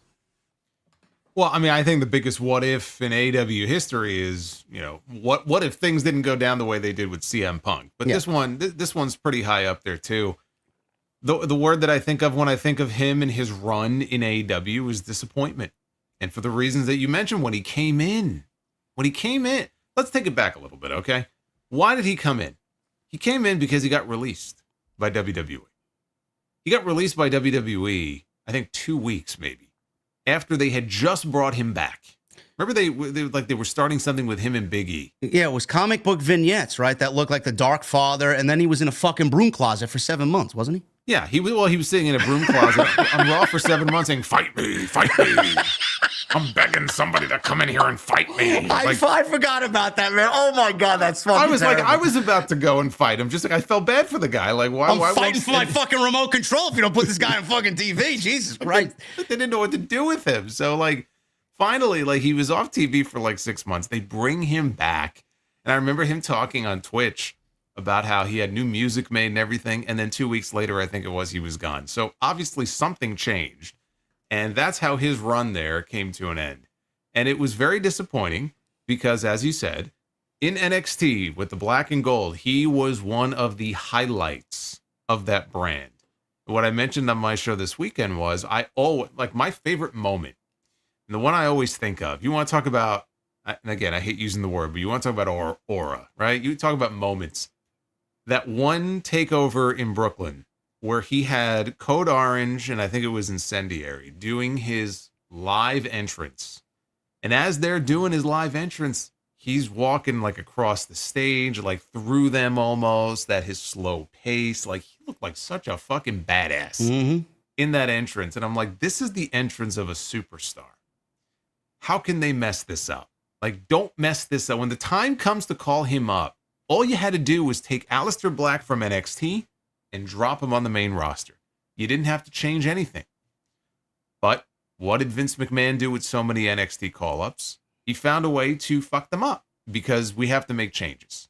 So him and Ricochet got called up as a tag team. They turned into a really good team, but it never fit the character. Like, why would he all of a sudden be teaming with Ricochet on the main roster? Well, they won the Dusty Classic that year and wrestled War Raiders at NXT TakeOver New York, but that doesn't translate to the main roster, though. Right. Main roster, it's like a clean slate. And so he gets called up with Ricochet when he should have had a singles run for himself. And we never got to see that version of him on the main roster. So it failed, and they fired him. He goes to AEW, and out of the gate, he's beating Cody Rhodes, one of the biggest stars in the entire company, in pretty dominant fashion. And you would think, man, this guy's off to the races. So from that moment on, because he beat Cody a second time too, by the way. But after that, it just all went downhill from there. Like, you had proof of concept that this guy could be something special. Let's do something with this. Let's build on this momentum. And Tony never did. He ended up in the House of Black. And the House of Black is cool and all, but it went on for so long and it just felt like rinse, repeat, the same stuff over and over again. They won the trios titles. Okay. I'm waiting for this guy to get a singles push. I'm like, all right, when this plays itself out, they'll drop the trios belts. He'll get that singles run. It never came. And he would get so frustrated. He would go on social media because people were always talking and spreading rumors. And he's like, I'm not hurt. I had a back injury. I only told you guys about the back injury after I was already healed from the back injury. You're asking, why am I not doing singles matches? He literally said, I don't know. That was like his way of saying, go talk to Tony. I don't know. It's not my fault. I don't book the fucking show. What the fuck are you asking me for? Yeah, like he's not hiding me in tag team matches because I'm physically unable to do singles matches. And try to get an answer out of Tony Khan. I mean, it's like pulling teeth. I mean, you're never going to know the answer. So that will forever be a mystery to me. Why, after seeing what they did with him and Cody, they never took it any further than that. It never made any sense to me. And I added it up. In 3 years in AEW, the man had 74 matches. 15 of those matches were singles matches. And out of those 15 singles matches, only five of them took place in 2024. 2 of them being losses. One to Copeland, and then, which I think he should have won, but one to Copeland, and then the last singles match he had, right, was that loss to Adam Cole on TV back in November. Yeah, the hug heard around the world. Right. And he got upset about that too, and he went on social media because people were like, oh, what's that about? Is he leaving? Is he retiring? Well, he was just protecting himself at that point. Everybody knew there. Well, he was pretty forceful, though, coming out, and he flat out said, I'm not leaving, I'm not retiring. But, like, obviously, he knew, right? He knew what was going on back then because now he's leaving, and it's only been a couple of months. Yeah. So I look back at his run, and to me, it's one gigantic missed opportunity. Now, you mentioned the fact that there's a suspicion maybe that, Tony Khan knew he was depressed or thought he was depressed, and he could tell, and figured he was going to leave anyway. How many fucking times are we going to talk about this where Tony Khan thinks this guy's going to go to WWE, so he's just not going to push them? I feel like we talk about like Ricky Starks, Ray Phoenix, Aleister Black. Like, you get to a point where it's like, maybe there's a problem here. If all of these people are so deeply unhappy with their position in AEW that you think they all want to leave and run for the exits to go to WWE. So I'm just not going to do anything with them. I'm going to just ride them out, let their contracts run out, and then they'll do what they're going to do. Wouldn't you think, if you're Tony Khan and you think that this guy is unhappy and might want to leave and go back to the other place, but he still has like a year and a half left on his contract, that the best way to try to convince him to stay would be to give him a fucking push and actually do something with him as a single star? You would think, yes. Especially the guy of his fucking talent and caliber. Yes, absolutely. Wouldn't you think that would be the thing to do? Like, all right, I'm going to show him that, the grass isn't always greener. We could do stuff with him here in AEW. He didn't do that. And Black was very adamant. Like, every time somebody would talk some kind of smack and rumors, I'm not hurt. I had a torn calf. I'm all healed up. I'm not hurt. Okay, well, if we take him at his word and it wasn't an injury issue, there's no other logical explanation other than Tony Khan just didn't know what the fuck he was doing with Malakai Black. So now it looks like he's on his way back to WWE. And I'll just say this. By the way, what we were just talking about with Priest and Balor, I mean, you could take an Aleister Black if you want to keep the Judgment Day going. He could be the new leader of the Judgment Day on day one. I love it. Yeah, Absolutely. I mean, come on. So you could plug him right in there. But if he's going to go back to WWE, I would like to see the Aleister Black that we saw in NXT. Now, he's older now, but it doesn't matter. The Aleister Black that we saw in terms of the presentation and all of that from Black and Gold, it could still work on the main roster. This company now more than ever is all about presentation and how somebody they do their entrance and their music and how you shoot them. And that's what I want to see. The run that he never really had a chance to get the first time, I think could absolutely work the second time. And I do think that under Triple H is the only person so far who has actually shown the care in presenting him as anything meaningful. Vince McMahon didn't give a fuck. Tony Khan really didn't seem to care all that much. Triple H is the one guy who actually did right by him. So if anybody was going to really give this guy the chance to go out there and show what he can do, it would be Triple H. I am hopeful that he will finally get that chance if he comes back to WWE, which I would imagine if he's leaving AEW, where else is he going to go? And he probably would love to work in the same company as his wife. If he's going back to WWE, we need that Aleister Black back. And I think this time, under Triple H and not the old man, we might actually see him get the chance he was denied the first time. Absolutely agree. Everything that you saw in Black and Gold, from the way he used to be propped up in the casket-like entrance, minus the creak that Vince McMahon had fucking ridiculously added to the entrance on the main roster. It's like Goldberg when he comes out of his coffin. Man. Everything. Remember he added the thing to Ricochet, his entrance? The little... Yeah. Oh my God. That's what I mean, though. It's changes for the sake of changes where changes weren't necessary. It's one thing to make changes and improve something. Like, you know what? You got a great entrance. I got a way I can make it better. Why don't we do this? Why don't we tweak that? Great. If you want to make something better, absolutely. To make changes for the sake of changes when if it ain't broke, don't fix it. That's what drives me absolutely nuts. And Vince McMahon would constantly do that. You know what we need, pal? We need bullets ricocheting off your entrance, pal. Yeah, because get it? His name is Ricochet. So fucking stupid, man. Oh, my God. And Malakai Aleister, he was part of the biggest storyline in NXT history with Johnny Gargano and Tommaso Ciampa, with the whole who attacked Aleister Black thing, mystery that went on, and fucking Nikki Cross was in the fucking the buildings up atop the rooftop seeing what was going on down below. I mean, it was great. His matches with Gargano, his matches with Ricochet, Adam Cole. I mean, you name it. I mean, it's like, how the fuck he fucked that up? Like Jason, so all he could do is take him, move him, and put him in the main event on Monday night or Friday night. What the fuck you doing? That's it. That's all you got to do. I mean, it's like it's the easiest thing in the world. Some people need more work than others, but some people, it's like, you know what? We don't have to do anything. Like when they brought Cody back to the company, and Cody's talked about how Vince and Bruce, they flew to his house, right? Every step of the way, they really showed him how much they valued him, and they saw him now as being a big deal. And he was like, if I'm going to come back, I got to have the entrance. I got to have the music. And they were like, yeah, if it ain't broke, don't fix it. We're not going to change anything if it's working.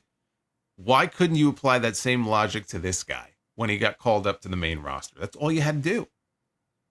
Yeah, it's an unsolved mystery. We'll never know why. I don't know. Everybody that got called up had their legs cut out from underneath them. I don't know. Most of them. Yeah. Most of them did. Yeah. And so we'll never know why. And he's gone now, so who cares? And I feel like he knows.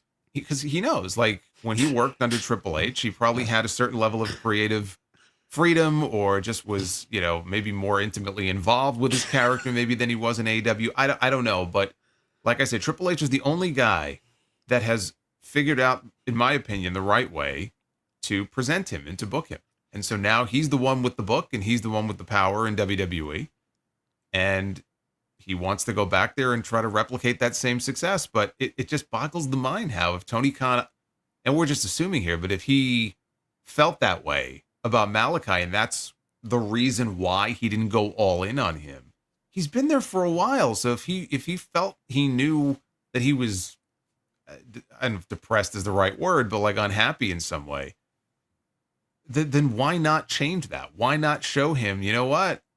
We can do more with you, and we want you to be a big part of our our product here. And so let's do something instead of just throwing your hands up in the air and saying, well, he doesn't want to be here, then fuck him. We're not going to feature him in any meaningful way. That just doesn't make any sense to me. I need loyal soldiers, pal. That's what he's thinking. He wants loyal. I guess not. Yeah. I guess if you're not a total, like all in, total sicko, I guess, I don't know. If you're not waving the flag blindly, because we could see a lot of examples of this with different people. Some of those people are sitting at home right now. They're not even on television. At least he's on TV. Yeah. Barely. But he was at least featured in some way. It's not like Tony just kept him at home, sitting on his couch. It's just very frustrating, though. These guys, there was such promise with him and Miro and people like that. And it in a lot of cases, it didn't work out.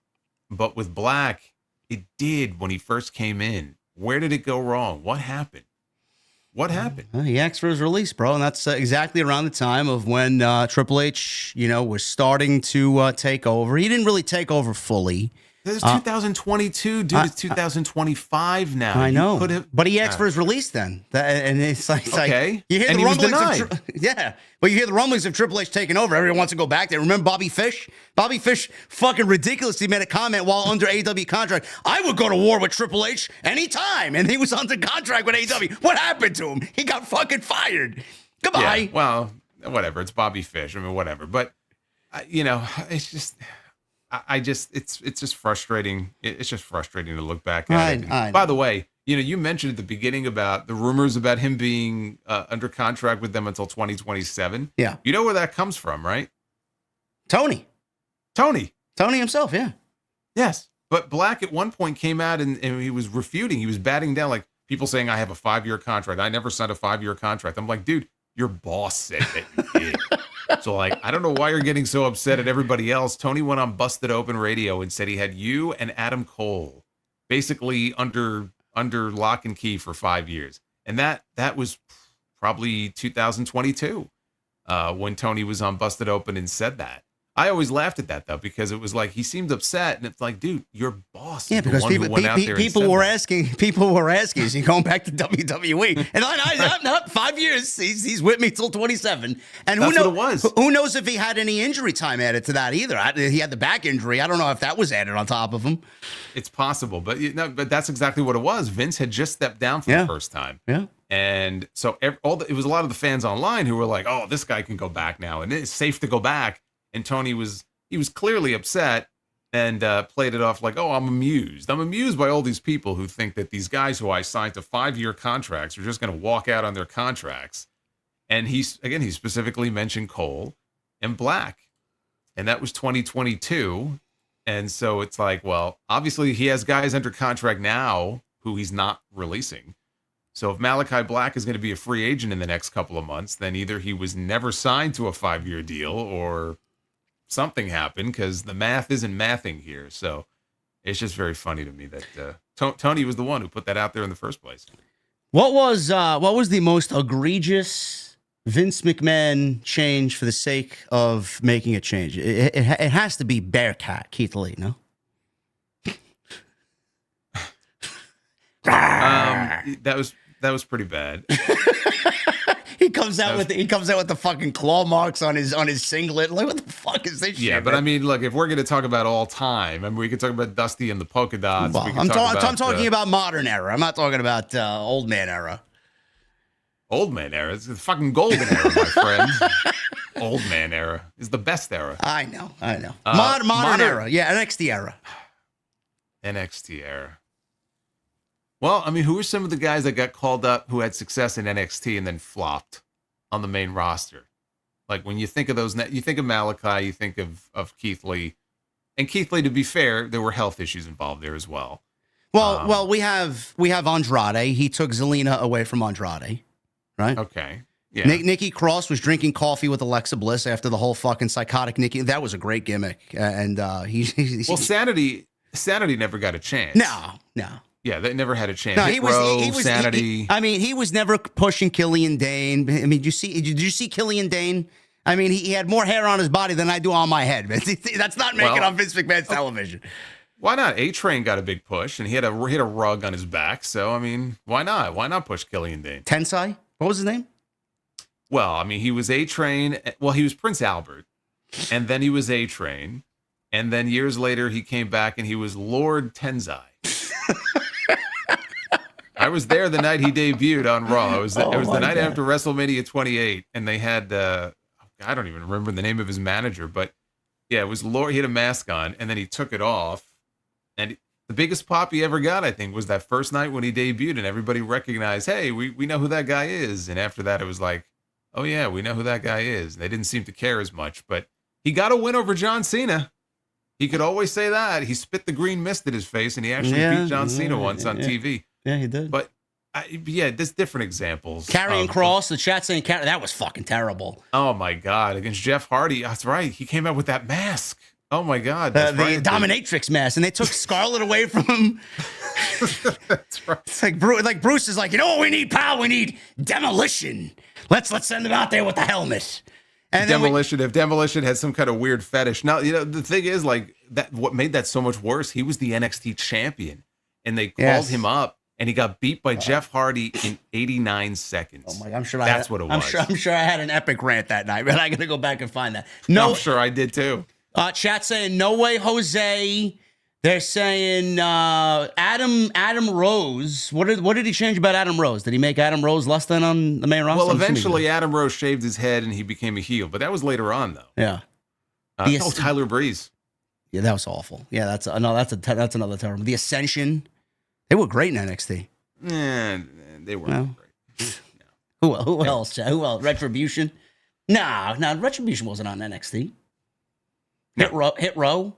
No, Hit Row was just they got canned 6 weeks after they got called up. Swerve was a huge, swing and a miss. That's just, I mean, come on, that's ridiculous. Swerve should have been a big star for them, and he wasn't, and that's a total fuck up on their part. Bobby Roode is another one. Yes. Oh my God. Why you take? You know what he needs, pal? He's got a babyface theme. We'll just make him a babyface. Yeah, it's fucking ridiculous. Then it became Robert. Oh yeah, even worse. One of the best heels in the history of NXT. Yeah, let's make him a babyface. Jesus Christ. So again, we could go on and on and on with these examples, and you just wonder, like, so many careers that could have been something. I'm sure. Look, we'll never know. Some of them would have gone on to have okay runs, not necessarily main event runs, but just meddling in people's gimmicks and meddling in their just whatever their affairs when there was no reason to. There really wasn't. Yeah, Nakamura, Neville, Austin Aries is another one. That's an old one, man. Holy shit. Yeah, I mean, we can make a whole fucking show just based on this. Vince's fuck ups from Black and Gold. Yeah, the many victims of Vince McMahon.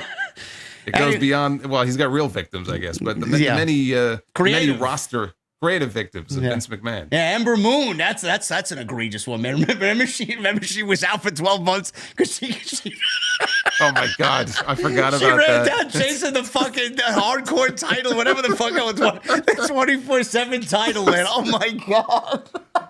He had her running through the arena. She wasn't even supposed to be in the segment, and she's literally doing a foot race, and then she ruptured her Achilles, and she was gone for a year. Oh my God, that is fucking. And now Tony's got her wrestling in front of fucking 12 people on Ring of Honor's app, man. Oh my God, I feel sorry for that woman, man. So bad, crazy. So many years wasted.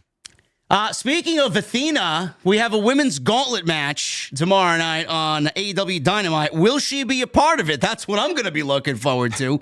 I don't know. Well, she was in Japan, and I don't know if she left and she's back stateside or not. She was in Stardom the other day. I saw that. She was very emotional. She was enjoying her time there. I would imagine she's back now, but she's another one. It's like Gable holding a singles title. Like, I'll believe it when I see it, when I see her actually on AEW television. Chat wants your reaction, Jason. EC3. Oh my God, man! Did that even get off the ground, man? Holy shit! It didn't. It didn't actually. I think he wrestled Ambrose maybe it was his first night on the main roster, and that it was all downhill from there. Wait a minute. Didn't they have him randomly after that just looking in a mirror backstage, not saying a word for like 8 weeks in a row? Yes. People would walk by and look at him like he was fucking psychotic because he was just looking at himself in a mirror. like Shelton Benjamin. Remember Shelton Benjamin? He didn't speak. Yes. He was just like, oh my God, man. He would just look around like what is wrong with this guy? Like what? And then they just, I think, released him. They just let him go after that. Jeez, guys, listen. And there are some people, believe it or not, that want Vince McMahon back. Yeah. Oh man, he got cleared. The feds aren't after him anymore, man. Let's get him back. Get the fuck out of here, man. Yeah, right. I want No Chance in Hell to play on SmackDown this week. And as I said, you want No Chance in Hell, you could add it to your Spotify playlist, because that's the only time you're gonna ever hear that fucking song again. Oh my goodness. Dynamite, Cincinnati, Ohio. We'll end with this before you get to your super chats. The Andrew J. Brady Music Center. Supposedly, Jason, as of this recording, as of the show, AEW only has less than 1,500 tickets out for this show on Dynamite. The venue holds 4,500. In Cincinnati, they had Moxley doing the rounds of media today. Yes, John Moxley, the one who's taking over the company, is doing the rounds. Hometown guy, though. Yeah, he is. I know he's a hometown guy, but he's making the rounds doing media. Hopefully to sell some more tickets for this show. This is the Maximum Carnage episode of Dynamite, where Brian Cage versus Kenny Omega. It is the Machine versus the Best Bout Machine. Really great graphics that AEW's put up on social media. Should be a great match. Brian Cage, again, criminally underrated. And Kenny Omega, I mean, he's back on television. I don't know if I would immediately put him in a match against Brian Cage, but... Hey, no. I wanted him back in the ring. I wanted him back on TV, and so he's back in the ring. And so I got no problem with that. This is going to make the show... It only makes the show better. Thank God we have Kenny Omega back. I agree. I just think we should be using Kenny Omega in a more meaningful role instead of Brian Cage, but that's just me. I don't know. Omega, let's stick with Omega. He had a stare down with Will Ospreay at the end of the show last week, Jason. Do you see, what was your feeling coming out of last week's show? Are we getting this match at Grand Slam? Is this Ospreay's match for Grand Slam against Omega? No.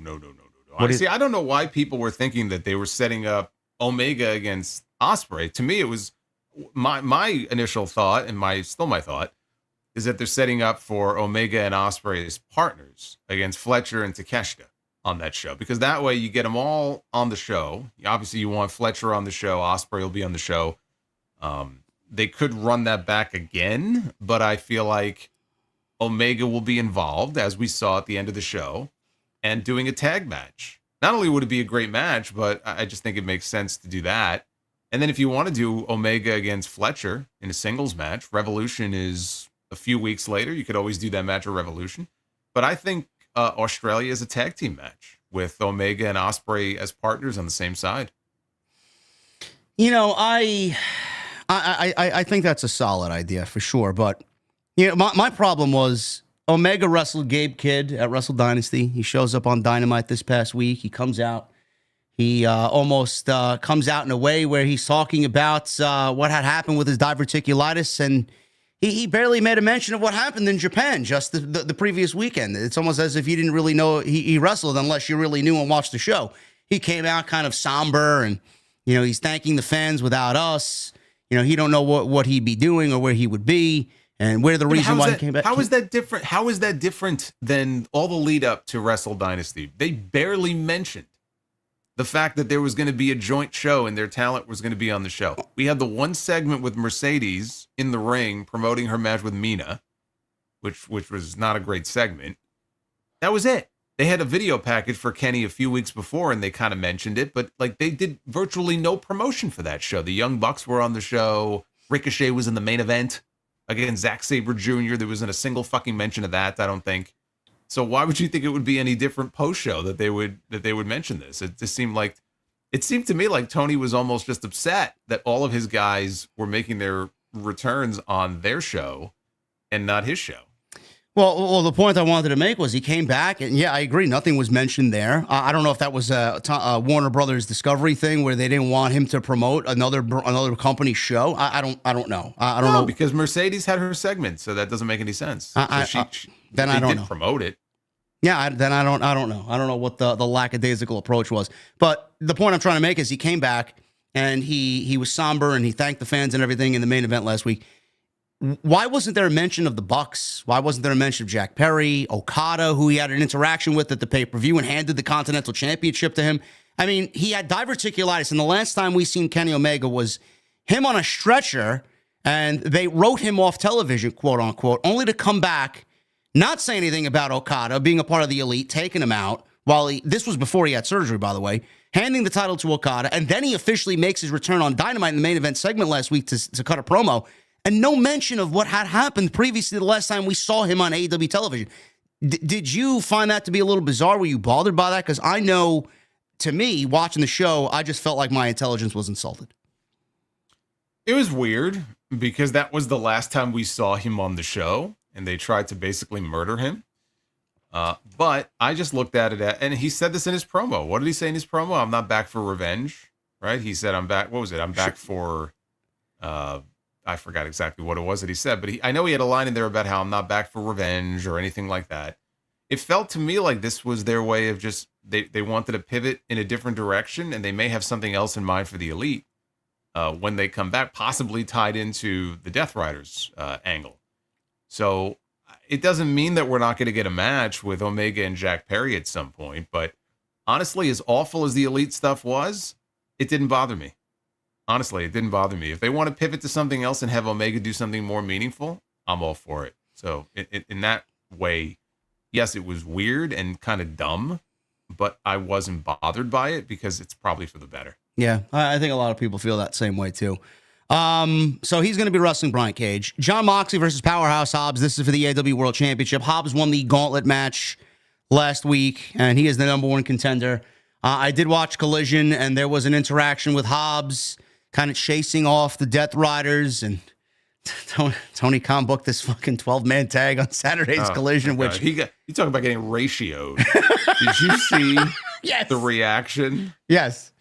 And not only like from people who like normally would shit on AEW, from like their own loyal fans yes. who were like, what is this? Like, now, what are we doing here? A lot of people were saying pivot, move on to something else. I don't think Tony's going to change it. I think he's going to double down and make it a big spectacle. He's going to make it a 16-man match instead of a 12-man match? Something. He's going to keep it. That man will never admit that he's wrong, even from his loyal fan base. He won't change it.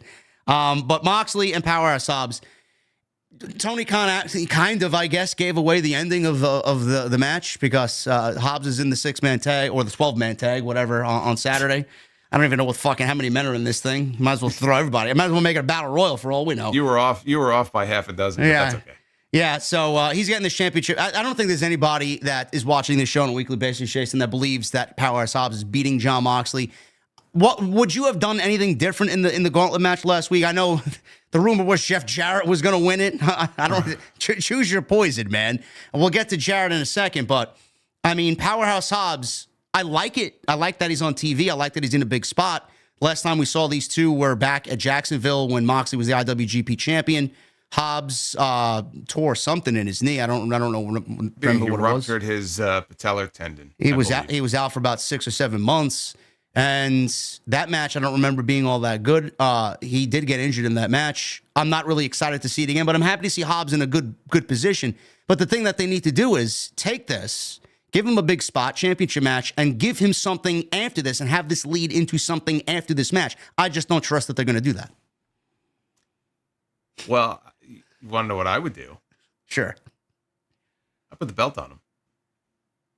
You're not the only one that said that this week. You have an angle that is dying. Okay, this Death Riders angle sucks.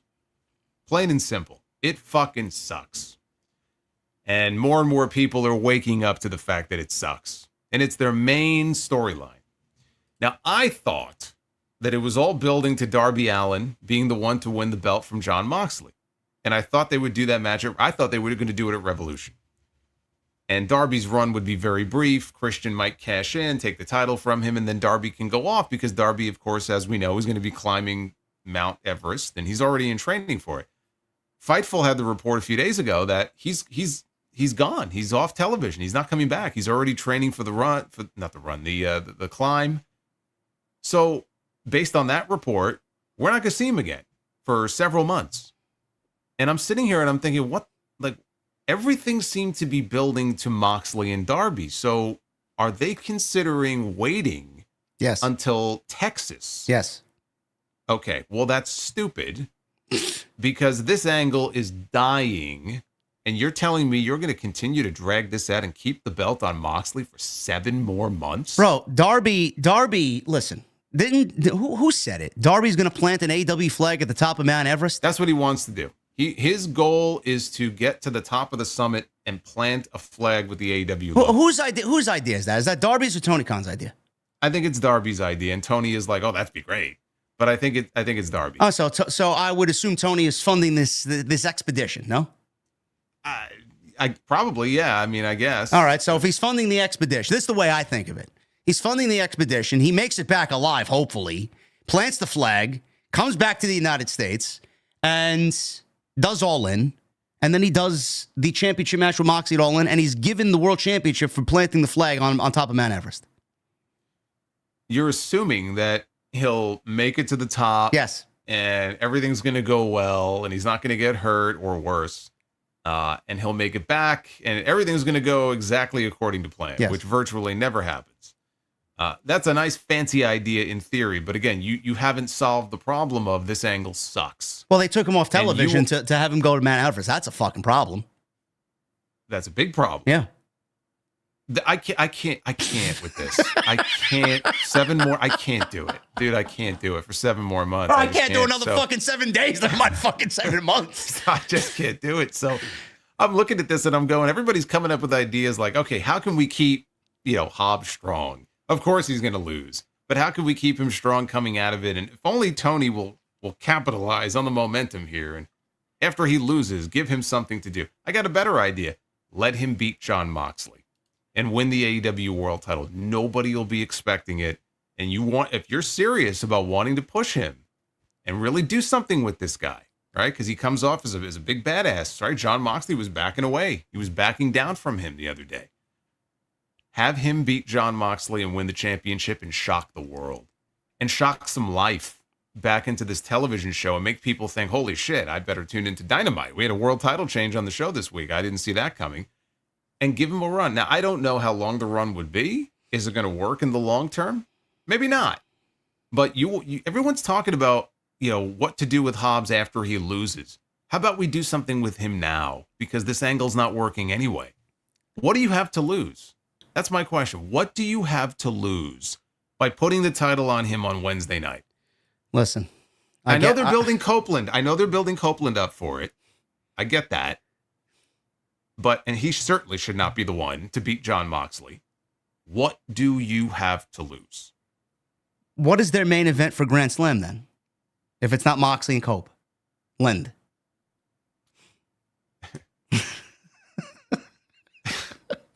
What is their main event? I like how you had to add that in there.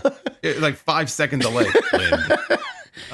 Moxley versus Copeland is the main event of Grand Slam. Moxley versus Copeland. I thought it would be Mox and Cope, but I guess they could save it for Revolution if they're not doing the Derby match. So if they're gonna save the Copeland match for the beginning of March, then I don't know.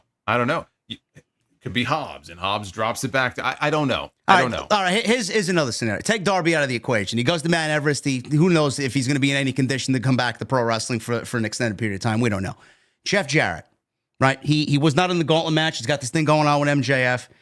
Do they keep the title on Moxley and then have Jeff Jarrett go to All In Texas, and he wins the world title in Texas, and that's their John Cena story, and he's the world champion? What would you rather have? Darby and wait another 7 months for Jon Moxley to get to Darby Allin? Dude, or do you build Jeff Jarrett up for a world championship and have him beat Jon Moxley? I would rather have the Beast Mortos win the championship than what you just proposed. You are proposing that their biggest event of the year and Jeff Jarrett is going to be the feel-good story and go in there and win the world title in the main event at All In?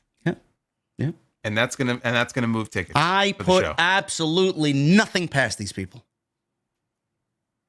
All right, well, I'm gonna say no to that. Maybe they get Shania Twain to play him to the ring, or Jelly Roll or something. I don't know. Jelly Roll's he's a WWE guy. Yeah, okay. He chokeslammed Austin Theory. Who's the big country singer nowadays? You're asking me? I don't know. Chad, who is it? I don't know. Garth Brooks. Garth Brooks. Whatever. I don't know. Randy, what was that guy? Randy Travis. Yeah, there Is he you still go. around? Whatever. Somebody. Please. You're asking me. Is he in the chat? Fucking Sidra. Sidra last night, right? He sends in a super chat to me, and it's about weed. Obviously, he was high as a fucking kite based on what he was writing. And he used the word spliff. And I'm like, what the hell is that? Like, I've never even heard that word before. And everyone's like, in the chat, like, you don't know what a spliff is? It's another word for a joint. And I think I called it a doobie. And they're all making fun of me. They're like, were you born in 1967? Like, I'm like, what do you want from me? Like, I'm supposed to know this stuff. I'm like, give me a break. So, like, my references are going to be very, very dated here. You're asking me to name country music stars. Apparently you're dated as well, because someone in the chat said Garth Brooks is no longer with us. So I don't know. No, he's still. No, is he? Alive. Is he? I don't know. Why somebody said he's not alive anymore. No, I don't believe that. Hold on a second. Let me see here. Celine Dion, Post Malone. No, he's still. Okay. Yeah, Garth Brooks. There you go. Yeah. All right. Yeah. I don't know. Listen to this. You want to laugh? Let's make Jason laugh here. Jon Moxley was interviewed by Uncrowned Yahoo Sports. Jon Moxley feels that the Death Rider storyline has brought a more cinematic feel to the main event level in AEW. He says, storytelling is always needed. It's essential. It's non-negotiable. It's a vital element to wrestling. You need a hook. How much more do you enjoy sports when you have an investment in who the person is or the story of the season? Wrestling is no different. You're not going to pick up a book that has a bunch of descriptions of random objects or events. There has to be a story or a thread that will take you on a ride.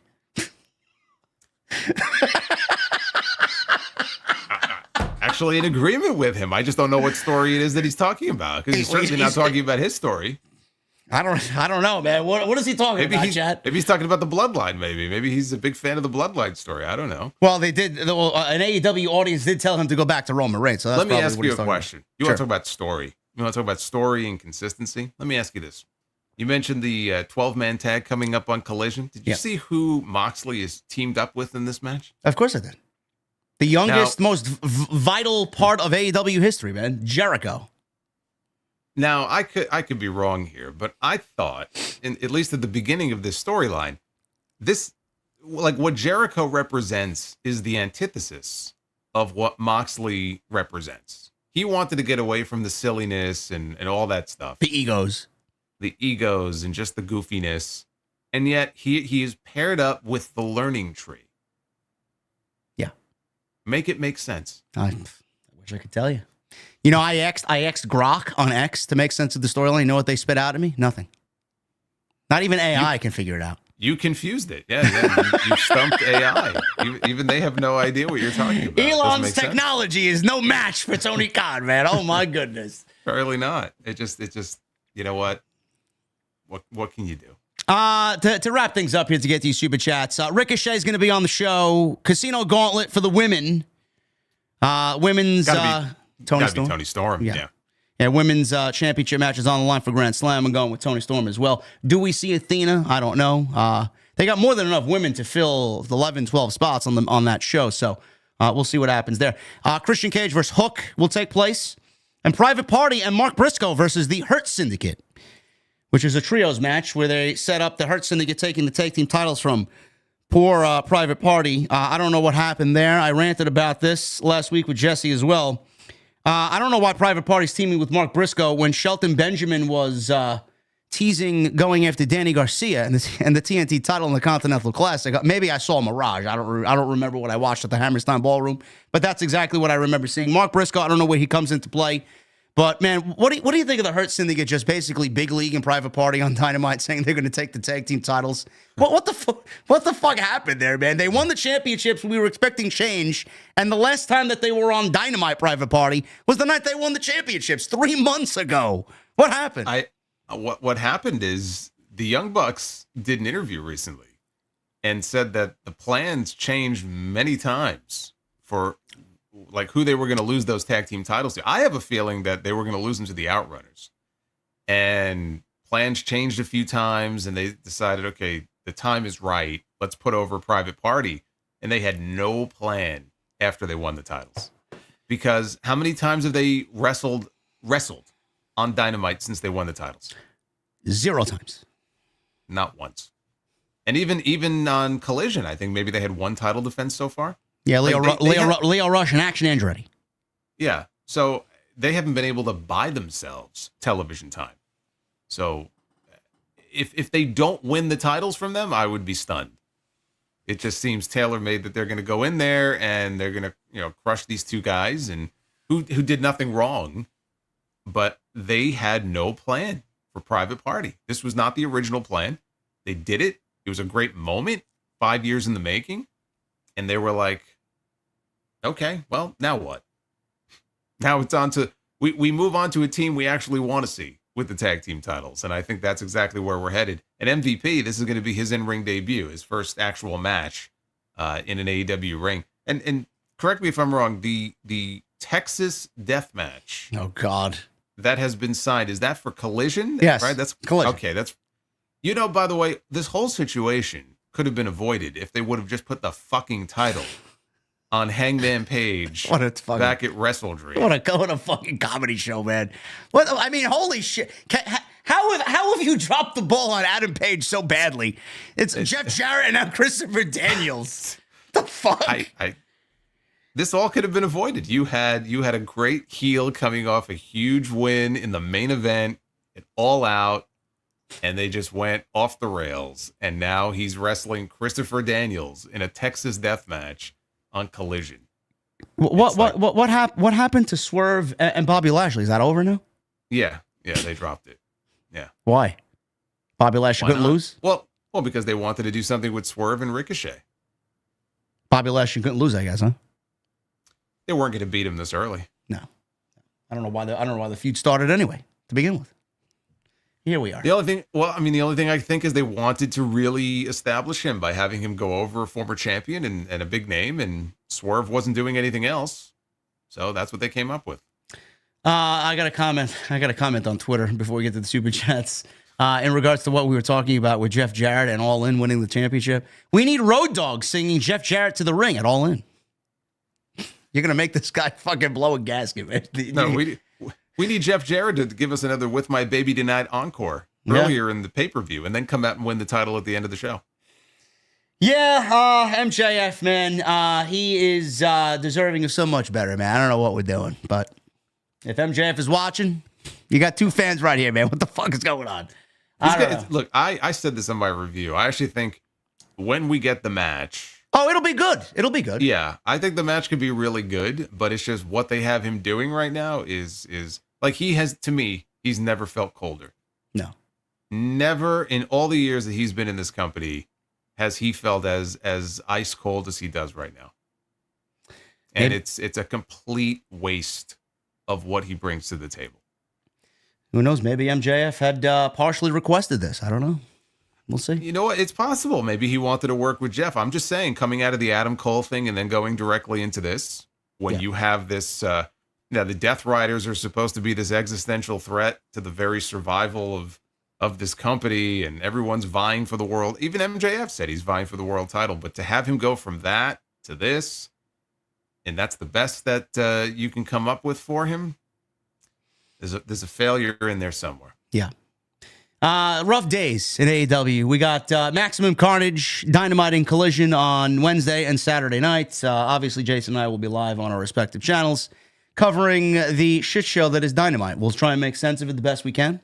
And hopefully you guys got a lot out of tonight's show, man. Thank you very much. We had upwards towards 3,500 people in here. You guys are kicking WrestleMania season off tremendously, man. Holy shit. We got 1,200 likes almost. 1167 by my count. Let's try and get that up to 1,300. So you guys can hit that thumbs up. Super chats are open. We'll get them on in right here. And make sure you guys follow us on social and on YouTube. Everything you need for us is linked in the description down below for both of our social medias and YouTubes. Michael Krause starts us off. $2. TNT, JD Jason. Let's go. Yeah. Thank you, Michael. Thank you, man. Sidro. He was not in my chat last night. He was over on your end. Did you mod him yet? I did. Okay, there you go. Congratulations. told him last week. He was complaining about it. I go, well, if you actually pop in there, you might be surprised. He was unaware. But yeah. He says, with a $5 super chat, what's the difference between a dirty transit hub and a lobster who's had plastic surgery? One's a crusty bus station, and the other is a busty crustacean. Okay, not your best, bro. It's not your best. This one popped me before we acted during the intro, man. I was just fucking trying to hold back laughter. He says with the 28 months, thank you, brother. What do you call a masturbating cow? Beef stroganoff.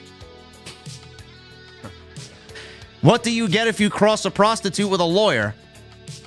A fucking know-it-all. Again, not your best, bro. I like the cow one. Yeah. Here's another $5 super chat. What do you call a rooster with erectile dysfunction? Boneless chicken.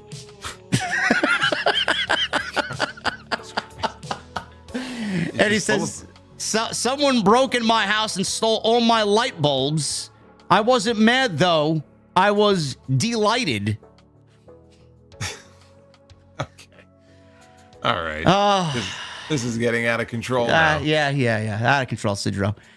King Mo Jackson with a $10 super chat. My name is Paul Heyman, and I'm the advocate for the reigning and defending Goldberg. LOL. Thank you, Solo. You are the GOAT for that, my dear sir. Well, I'm glad I can entertain. And that kind of took on a life of its own. But now every time I see him, that's all I'm going to think of. Like, Goldberg is here with us, ladies and gentlemen. It's going to be very interesting when we see him on TV in a few weeks. Also, he says, what does Billy the Kid, Catherine the Great, and Smokey the Bear have in common? They all have the same middle name, The. He leaves me 10 laughing emojis. You're laughing at your own joke, bro. That's 10 more than there should be. Thank you, King Mo Jackson. Zeno Zero with a $20 super chat. Yo, JD from Goldberg and the Gulo Monster. Riddle me this. Let's say Sheamus beats Braun Breaker for the IC title. Could you see John Cena challenging him at some point, considering he also never held that belt before? What do you think? No, I think the story is number 17. I don't think they're going to muddy it up with any other belts. Thank you, Zeno. Appreciate the question. Also, he comes in with a $10 super chat. Also, JD, if Solomonster, Joseph Sikora, and Gary Owen and Jake Hager walked into the venue together, could Jesse tell them apart? Or would he say, I don't know why I come here, and leave? I don't know. I think Jason is quite noticeable in person. I don't know. Well, I get compared to every white guy in existence, pretty much. So, who else besides Orange Cat? Jake Hager? Jake Hager, and believe it or not, and this is the one that offends me the most, John Laurinaitis. Oh God! And you know who did it? You know who was the one who made the comparison? Who? Kofi Kingston. Because when I was at WrestleMania in Miami, the year that Bryan got beat in 18 seconds by Sheamus, and we were doing interviews in Radio Row, and Kofi was vlogging, so he had somebody with him, and they were like vlogging the entire weekend, and I'm sitting there minding my own business, and he looks at me and he goes, "You look like John Laurinaitis." And of course, like at the time I was offended. Now I'm just mortified by that. But yeah, thanks, Kofi. Yeah, we will never use that reference here. That's awful. Yeah, no. Sidro with a $5 super chat. The difference between a cat and a coma.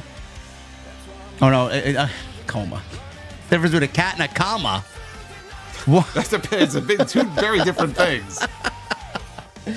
One's a pause at the end of a clause, and one has clause at the end of its pause. Jesus Christ. Bro, you're fucking, get the fuck out of here, man. Seriously. What the fuck? What do you call a female peacock? Oh my God. What do you call a female?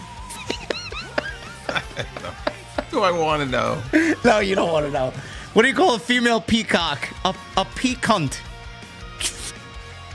Come on, bro. Really? All right, somebody ban him, please, from the fucking chat. Somebody get him out of here. Did he ban himself? He could probably ban himself. I don't know. Mr. Rubidog with a $4.99. TNT goes harder than Kevin Castle watching a Karrion Kross match. Yes, Kevin's a big Karrion Kross guy. Yes.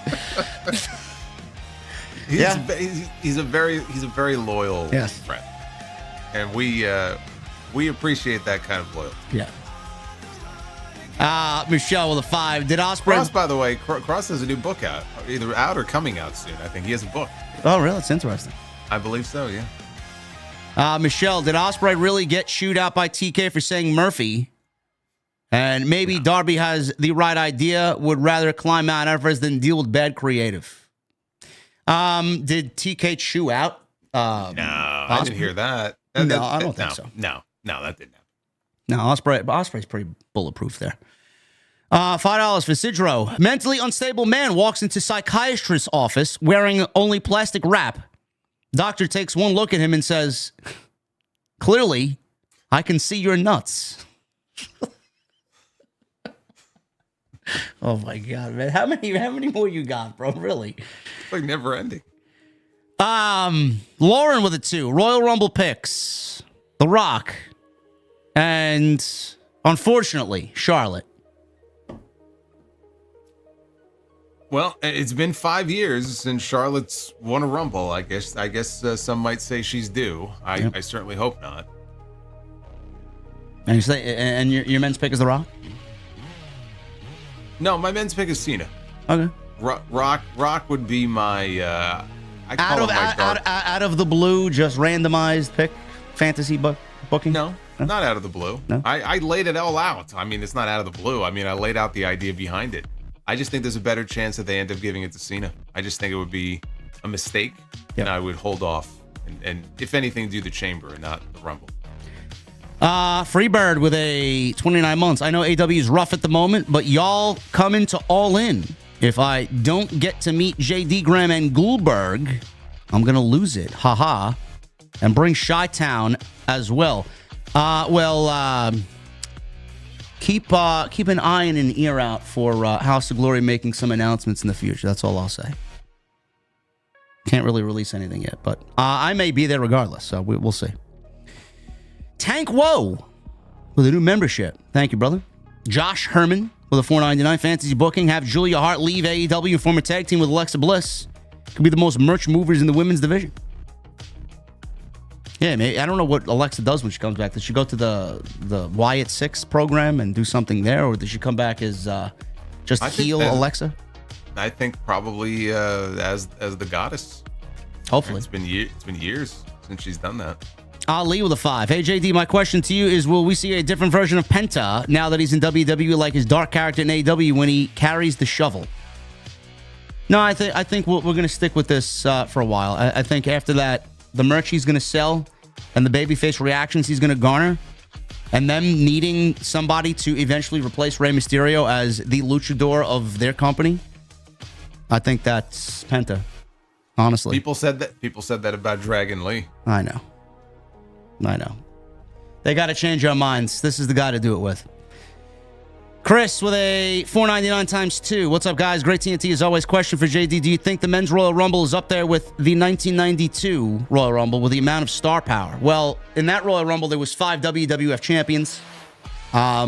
We may very well get there, honestly. But, I mean, you're going to rival the star power of Psycho Sid and The Undertaker and Hulk Hogan and Ric Flair and Roddy Piper. I mean, you're talking about some of the biggest hitters in the history. Savage, some of the biggest hitters in the history of the business ever. So, I don't know what you think. Yeah, Undertaker. Yeah, Shawn Michaels was in there. He just had shed the whole Marty Jannetty Rockers thing. British Bulldog was Bulldog in that Rumble. Bulldog was in there. DiBiase. Yeah, that was a stacked Rumble. Oh, yeah. I don't know. Listen, the more people we get on top of the 6 or 7 that are already announced like that, I mean, it's going to make for a great Rumble. So I'm just. Well, we got officially. We have Roman, Cena, Punk, Rollins, Drew, Jey Uso, and LA Knight. LA Knight. Yeah. So who's unaccounted for? Right. I mentioned Goldberg, so he may be in there. Mm-hmm. As far as like bigger names, You know, I think they might give Jacob the Diesel spot this year. I could see where that. he gets like a bunch of eliminations. I could see him being that guy. But as far as other big names, who am I missing? I mean, who else hasn't been accounted for yet? Sami Zayn. Sami Zayn will be in there. Yep. Right. Owens won't be. Cody won't be. Randy Orton, if he is, it would be a surprise. Yeah. I mean, what other big stars haven't really been accounted for yet for the Rumble? That's a good chunk of them, honestly. AJ Styles, Priest, Balor, AJ Styles could be a surprise. You know, Obafemi may be a surprise in the Rumble. We don't know. Tony D'Angelo, maybe. We don't know. I don't know. I mean, it's going to be stacked. It's going to be great. So the women's going to be the most stacked that Rumble's ever seen, too. So, Sheamus. Yeah. Braun Breaker could be in the Rumble. Mm-hmm. We may get a stare down between Breaker and Fatu. Who knows? We may get that Diesel spot with Fatu, and then out comes Braun Breaker, 1-on-1. Yeah. Well, I can see them giving the Diesel spot to Breaker just as easily as Fatu. Should be a great Rumble. Chris also says Drew versus Roman could be a play back to their 2019 feud. They fought at WrestleMania 35 at MetLife, and Roman beat Drew on that show. Yeah, this is not the same Drew, though. It's not the same Roman. Not the same Roman, yeah. Yeah. My guy, Drew Gilmore. What's up, brother? 29 months. I saw AJ Francis at an indie show my friend was in. And next one I'm seeing him at, I'll wear my gold Team JD shirt and gauge his reaction. Hashtag OTS for life. Hashtag flop dollar. I appreciate that, Drew. Thank you. I'm sure he won't give a single shit at all. Sidro with a 2. Hogan's mouth, like diarrhea, never stops running. Not really much of a joke. That's actually a lot of truth, Sidro. So. Yeah, and you can't believe a word out of it either. Blue Chew. Chew spelled CHOO with a $2 super chat. I'm a real American. Buy my beer. It comes in a can. Sure. I will, in Chicago.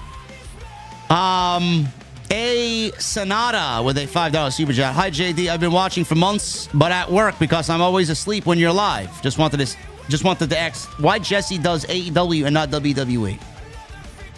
He needs content for his own channel. So he covers WWE on his own. He's a growing creator, bro.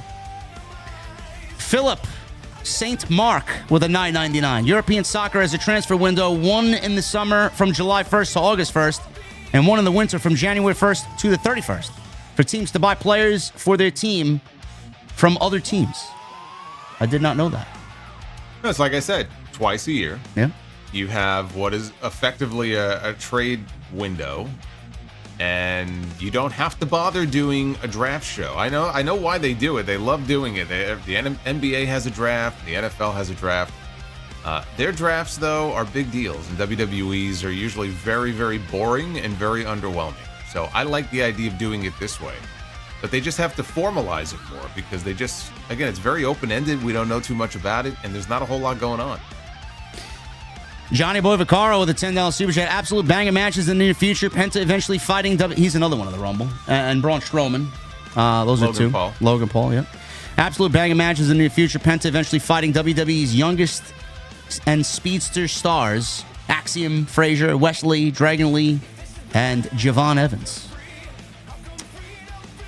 Yeah. I mean, you're naming all NXT guys except for Dragon Lee, but, I mean, they'll eventually make their way up soon. Slow King with a $1.99. Bring back King of the Ring. I'm sure Triple H will be bringing it back this year, and Drew McIntyre is going to win it.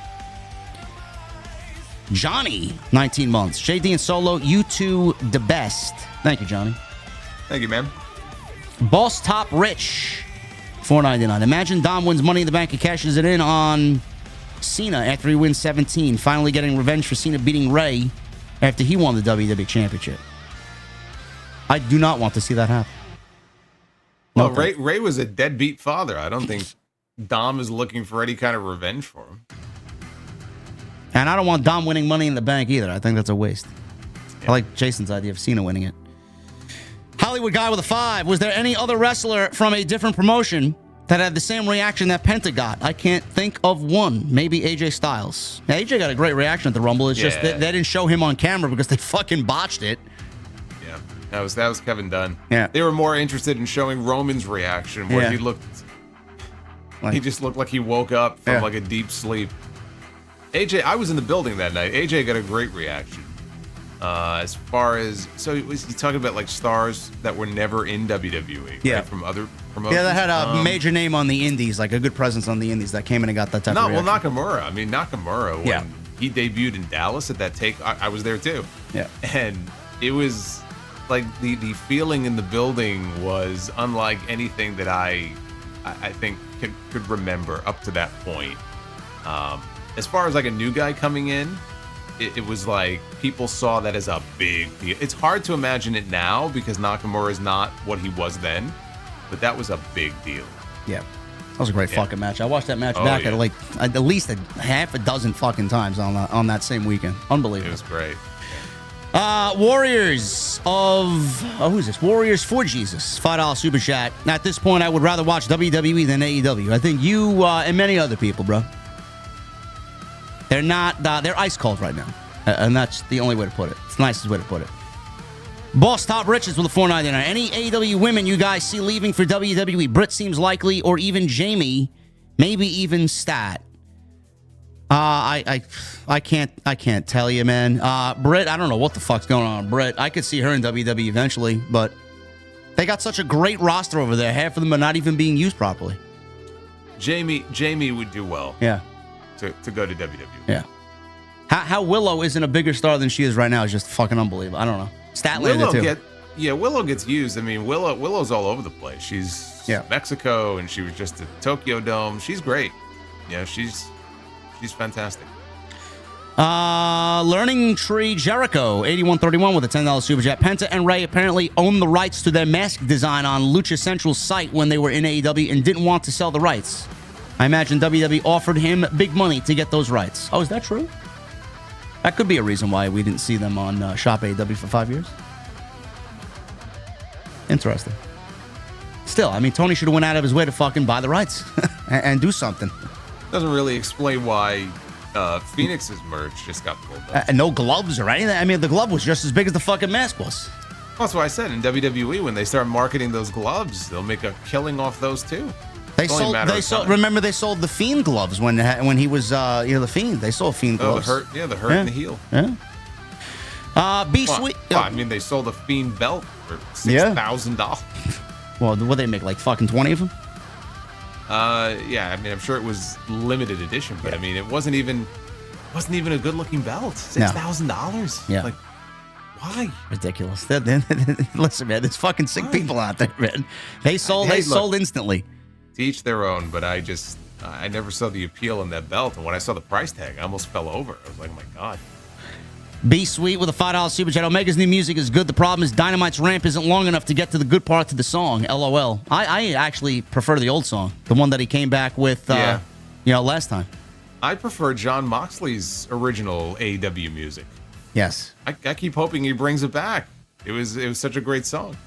That Death Rider song, when that hits, man, is instant fucking silence over the arena. It's like it's instant death is what it is. It's exactly what it is. My God, it's like, it's just so. You know, it reminds me of when the Big Boss Man came back to WWE.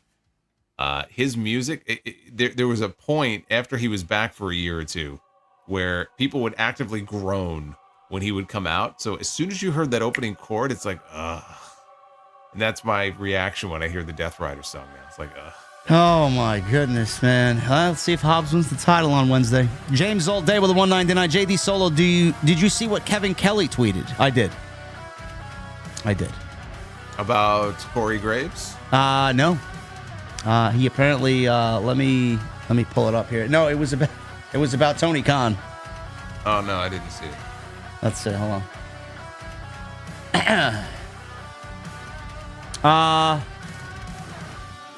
Never in my wildest dreams did I think I'd have to listen to a stuttering son of a billionaire feeding me lines and then correcting himself and telling me I was doing great.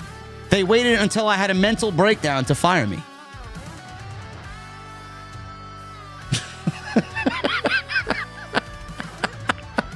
Jason's reaction says it all, man. Yeah. Is it any worse than having the Irish madman in your ear? acting like a complete raving lunatic. No, well, He's it is what it is. Lauren with a 2. Do you think Orton will return before or at the Rumble? I think he returns at the Rumble, whether it's in the match with Cody and Owens or in the Rumble itself. Yep. Gotta be the Rumble. Learning sicko Dr. Bropio with a $10 super chat. Penta buried in WWE ready. He didn't do enough dives. He was selling too much. Already has heat. He was allowed to cut a post-match promo. Could have seriously broken Gable's arm. Thanks, TK. That's I'm sure all of these things were at least said once by random sickos all night, for sure. Raven with a super chat here. He says, your thoughts, boys. What if Cena loses all of his chances to become World Heavyweight Champion? And his last one is against Cody at the end of the year. Cody cheats to win, ending Cena's career and finally turning heel. Keep dreaming, bro. Yeah, no, zero. So basically, your idea is he just constantly fails throughout the entire year and then loses? Yeah. Okay, yeah, it's just ridiculous. Harpreet Singh with a $6.99. Any thoughts on fans calling for Jericho to retire recently after his match with Dax last Collision? Well, the match was awful, number one. And people have been asking Jericho to retire for the last 12 months. So, he's not going to listen. He's only going to double down. He's not going anywhere. No. Alan Alec with a 5. If Rock isn't wrestling at Mania, Cody's only logical opponent is the GOAT, Randy Orton. Too risky to do Cena. The crowd could end up turning on Cody. I partially agree, yeah. But that's not going to stop WWE from telling number 17 story. And Cody wants the match, so it could very well happen. Alex Roskell with a 279. JD, what's going on with Corey Graves? We talked about it at literally the first thing we talked about, brother. We don't know if it's a work or a shoot. He genuinely is upset with his standing in the company, and I believe my guy Andrew Baydala says Corey was legitimately frustrated about his new role, especially during Mania season. Yeah, I tend to. I personally am in the camp of that this is not a work. Yeah. Real feelings there, brother. We'll see what happens. Leopoldo with a 10. Hey, guys, I'm trying to send a super chat before the show actually ends, but it says message not sent. Edit and try again. If this goes through, I'll send it through regular chat when you read this. Thanks. We got it, brother. Appreciate you very much, man. Leopoldo. Adam Khan with a 20. I'm here for Penta. You guys are awesome. Thank you, brother. Eddie Melendez with a 5. Sorry, I'd rather see him as the leader of the Wyatt Six. You guys are awesome. I'm assuming he's talking about Malakai. No, thank you.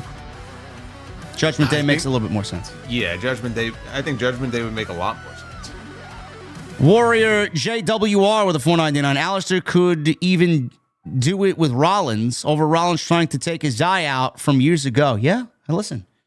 I hope they use him. I hope they use him in a meaningful way when he comes back. There's a lot there that needs to be made up for. Cool Bro with a 499. Mike Tyson is not a religious guy. He always is punching people in the faith. Oh my fucking goodness, man! You guys are ridiculous. See that one got him. See that one? Okay, you got me there. You got me there. Adam Khan with a 20. Second cheers. You guys are awesome. Thank you, Mr. Khan, the real Khan. Thank you, man. Anthony with 20. You guys have the best show out there. 3 questions. 1, who is your number 1 and number 30 Royal Rumble entrant? 2, who is your workhorse Royal Rumble entrant? And 3, who is your Royal Rumble Final Four? Man, you're asking the tough questions here, man. If Jey Uso's in the Rumble, I say he comes out at number 1 or number 2 because they want to get that entrance. Yeah, I think they are. And they're going to want a big entrance like that, too. You're going to have 55,000 people there. So. Yeah. Jey Uso at number 1, I think that makes sense. My final 4, I'm gonna go Cena, Punk. If Rock is there, he's not technically final 4. I think he comes out after. So I'll go Cena, Punk, Roman, and then like one kind of wild card that you wouldn't necessarily expect. I don't know who that would be. I don't know. It's tough. It's tough, especially when we don't even know everybody who's in the match yet. Yeah, I'm going Cena, Punk, McIntyre, and Rollins. I think Reigns gets eliminated before the Final Four. Sure. That's just I think me. he's in the Final. Okay. And Workhorse or Iron Man in the Rumble. I mean, that could go to anybody, really. Who needs it the most, honestly? Carmelo Hayes could use it. Yeah. Yeah. Someone like Hayes or Gable. Yeah, Gable. Yeah. Yeah, guys like that, I would love to see get an Iron Man spot.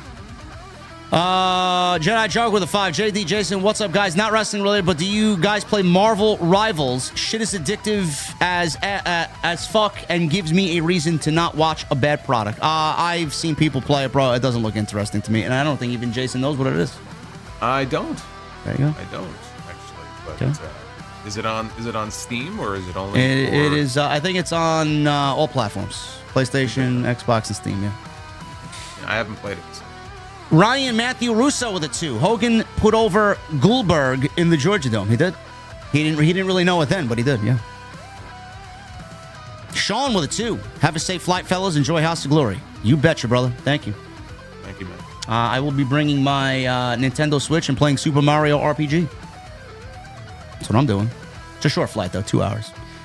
Dustin Hill with a 499. What do you guys think about Cena winning the King of the Ring, thus earning another title match at SummerSlam and win 17? Who would you have him beat? Well, just minus King of the Ring and do Money in the Bank and Gunther at SummerSlam. I think McIntyre wins King of the Ring. I think that's the right way to go. We could do McIntyre and Cena in the finals of the King of the Ring if you want. I don't even know if anybody's thought of that. Or McIntyre and who? Who would you do in the finals? Reigns? I would save. If you're gonna do McIntyre and Cena, I would save it for a match stateside. Okay. But I just like the idea more of him winning Money in the Bank and then calling his shot in advance, not winning it and then cashing in, Yep. after a long main event. Yeah. But doing what RVD did on Cena, funny enough. Who do we got here? We got Sean. Thank you, brother. Dustin. Thank you. Sidro, $5 super chat. Why couldn't the lifeguard save the drowning hippie? He was too far out, man. He was too far out, man. And my friend Joyce discovered she could clone herself. She rejoiced. Oh my God, man. It's way too late for this shit. Holy shit. RDS Harry with a 5. Every time I see the Luchadors tree, I immediately change the channel. The Death Riders is more like Dead on Arrival. God bless you guys. Yes. That theme music is Harry. fucking death. Thank you, Harry. David Thiering with a $20 super chat. Sidro's jokes are gifts that keep on giving, whether you want them or not. LOL. Good luck at Hog to both of you, and caught up on the Sound Off episode this morning. And like you guys discussed, Solo, you nailed it. Hashtag TNT. Thank you, my friend. I appreciate that. Always good to hear from you. Thank you again for the support, David Thiering. Last night he pushed us over the edge to get the Lucha mask, or the Penta mask, the next Lucha mask in the collection, which I will be wearing on a. I haven't decided yet whether it's going to be the Rumble if it comes in on time, or maybe on a Dynamite, just to kind of stick it to Tony Khan. Good luck breathing through that thing. Now this one looks a little bit more breathable. Okay. Daniel Malcolm with an 8 months. Salute, fellas. My favorite part of Tuesday evenings. We are happy you're here, Daniel. Thank you, brother. Thank you, Daniel. TK Banks with a 5. Cena, Logan Paul in the King of the Ring final in Saudi. Cena wins and punches his ticket to the world title shot at SummerSlam against Gunther. Listen, you want to do that? That's fun. I could see that being Logan Paul in Saudi, and then McIntyre wins Money in the Bank. Sure. I just think the idea of King McIntyre, Yeah. and just him going through the tournament and winning the tournament just makes more sense to me. Yeah, I agree. Eminem with a $10 super chat. Vanilla Ice tweeted to Eminem, "You're the greatest rapper alive." M replied, "I'm just Ice Ice Shady." Also, I'm predicting Phoenix will be back at Phoenix will be at Backlash Mexico. And you'll see Bad Bunny as a heel. No. Now, Phoenix has well into 2025, bro. I don't know, man. I don't know. Wessel Vote says that he might be a free agent in a few weeks. So. Yeah, Wessel votes. Mr. Team Bringo, the 199. Spear from Prime Goldberg or take a tsunami splash? I'll take a tsunami, honestly. Huh. Goldberg would wreck people's shit when he would spear them back in the day. Yeah. I would not want to be on the receiving end of that. Yeah, the whiplash there scares me. I may go with a tsunami, even though neither one of them. I think Bronson's a pro. He'll protect you. Yeah. Clone Force with a 499. JD Solo, you guys should reach out to Greg, good mic work, and just Alex for 2024 awards that you guys will be doing with Jesse and Ross. I got all of the things set up for that, brother. I did not ask Greg, good dude, and Alex, good dude. I did not ask them. Tony Brown with a 499. JD Mercedes had 4 belts on the Sherry Shepherd show. It's 4 belts on a show I never heard of, Tony. I don't know what that is.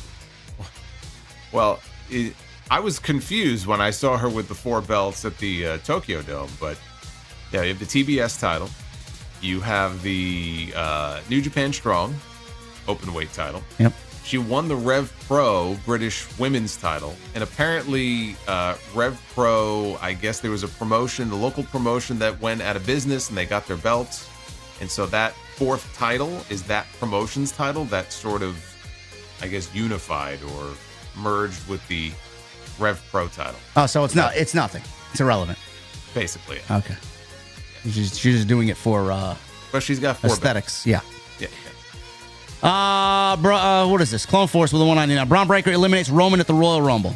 Listen, that would be a career moment for him, but no, I don't see that happening. Leopoldo with a $2 super chat. JD, you just missed it. LOL. I put it in the regular chat. Oh, did I miss it? But I seen your $10 super chat before. I'm sorry, brother. Sometimes I don't look at the chat. You guys are great though. M Mills with a $20 super chat, no message. I love the Thank you. I love the Pokeball profile picture. Thank you, M Mills. And Apex with a 199, and James All Day with a 199.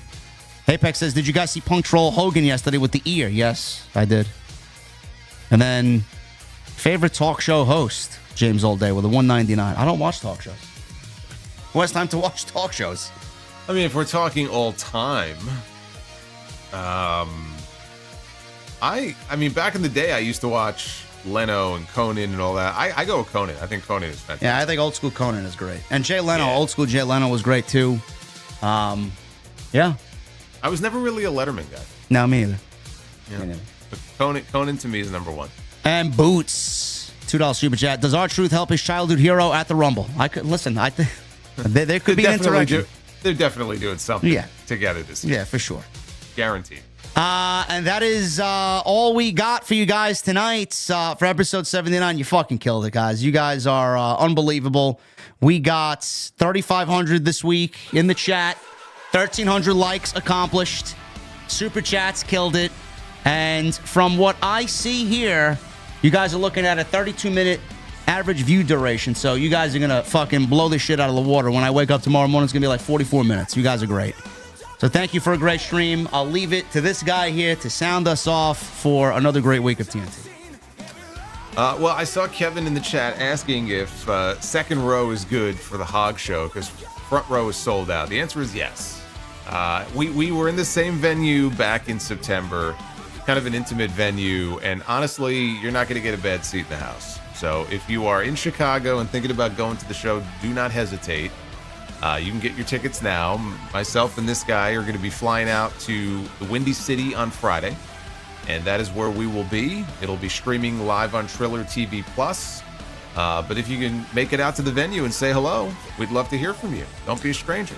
We had fun interacting with everybody last time. Yeah, so. It's like Jason said, it's a great venue. Any seat in the house is a great seat. It's small, intimate, it's loud, and we got some of the best talent that I think we've ever brought in on the same show. So it's going to be great. Yeah, it's going to be great to have Ricky Starks making his debut. Zilla will be there, so hopefully you guys will be too. And that puts the close here on another great week of TNT. So like JD said, thank you for all the support. You've killed it so far here in 2025. Thank you guys very much. We will be back with you for episode 80. As always, hit that thumbs up, leave a comment down below, and make sure you guys check us out tomorrow night. Jason's going to be covering Dynamite. I'm going to be covering Dynamite. Should be a great Wednesday night. And until next week, guys, have a good one, and we'll see you right back here next Tuesday for Tuesday Night Titans.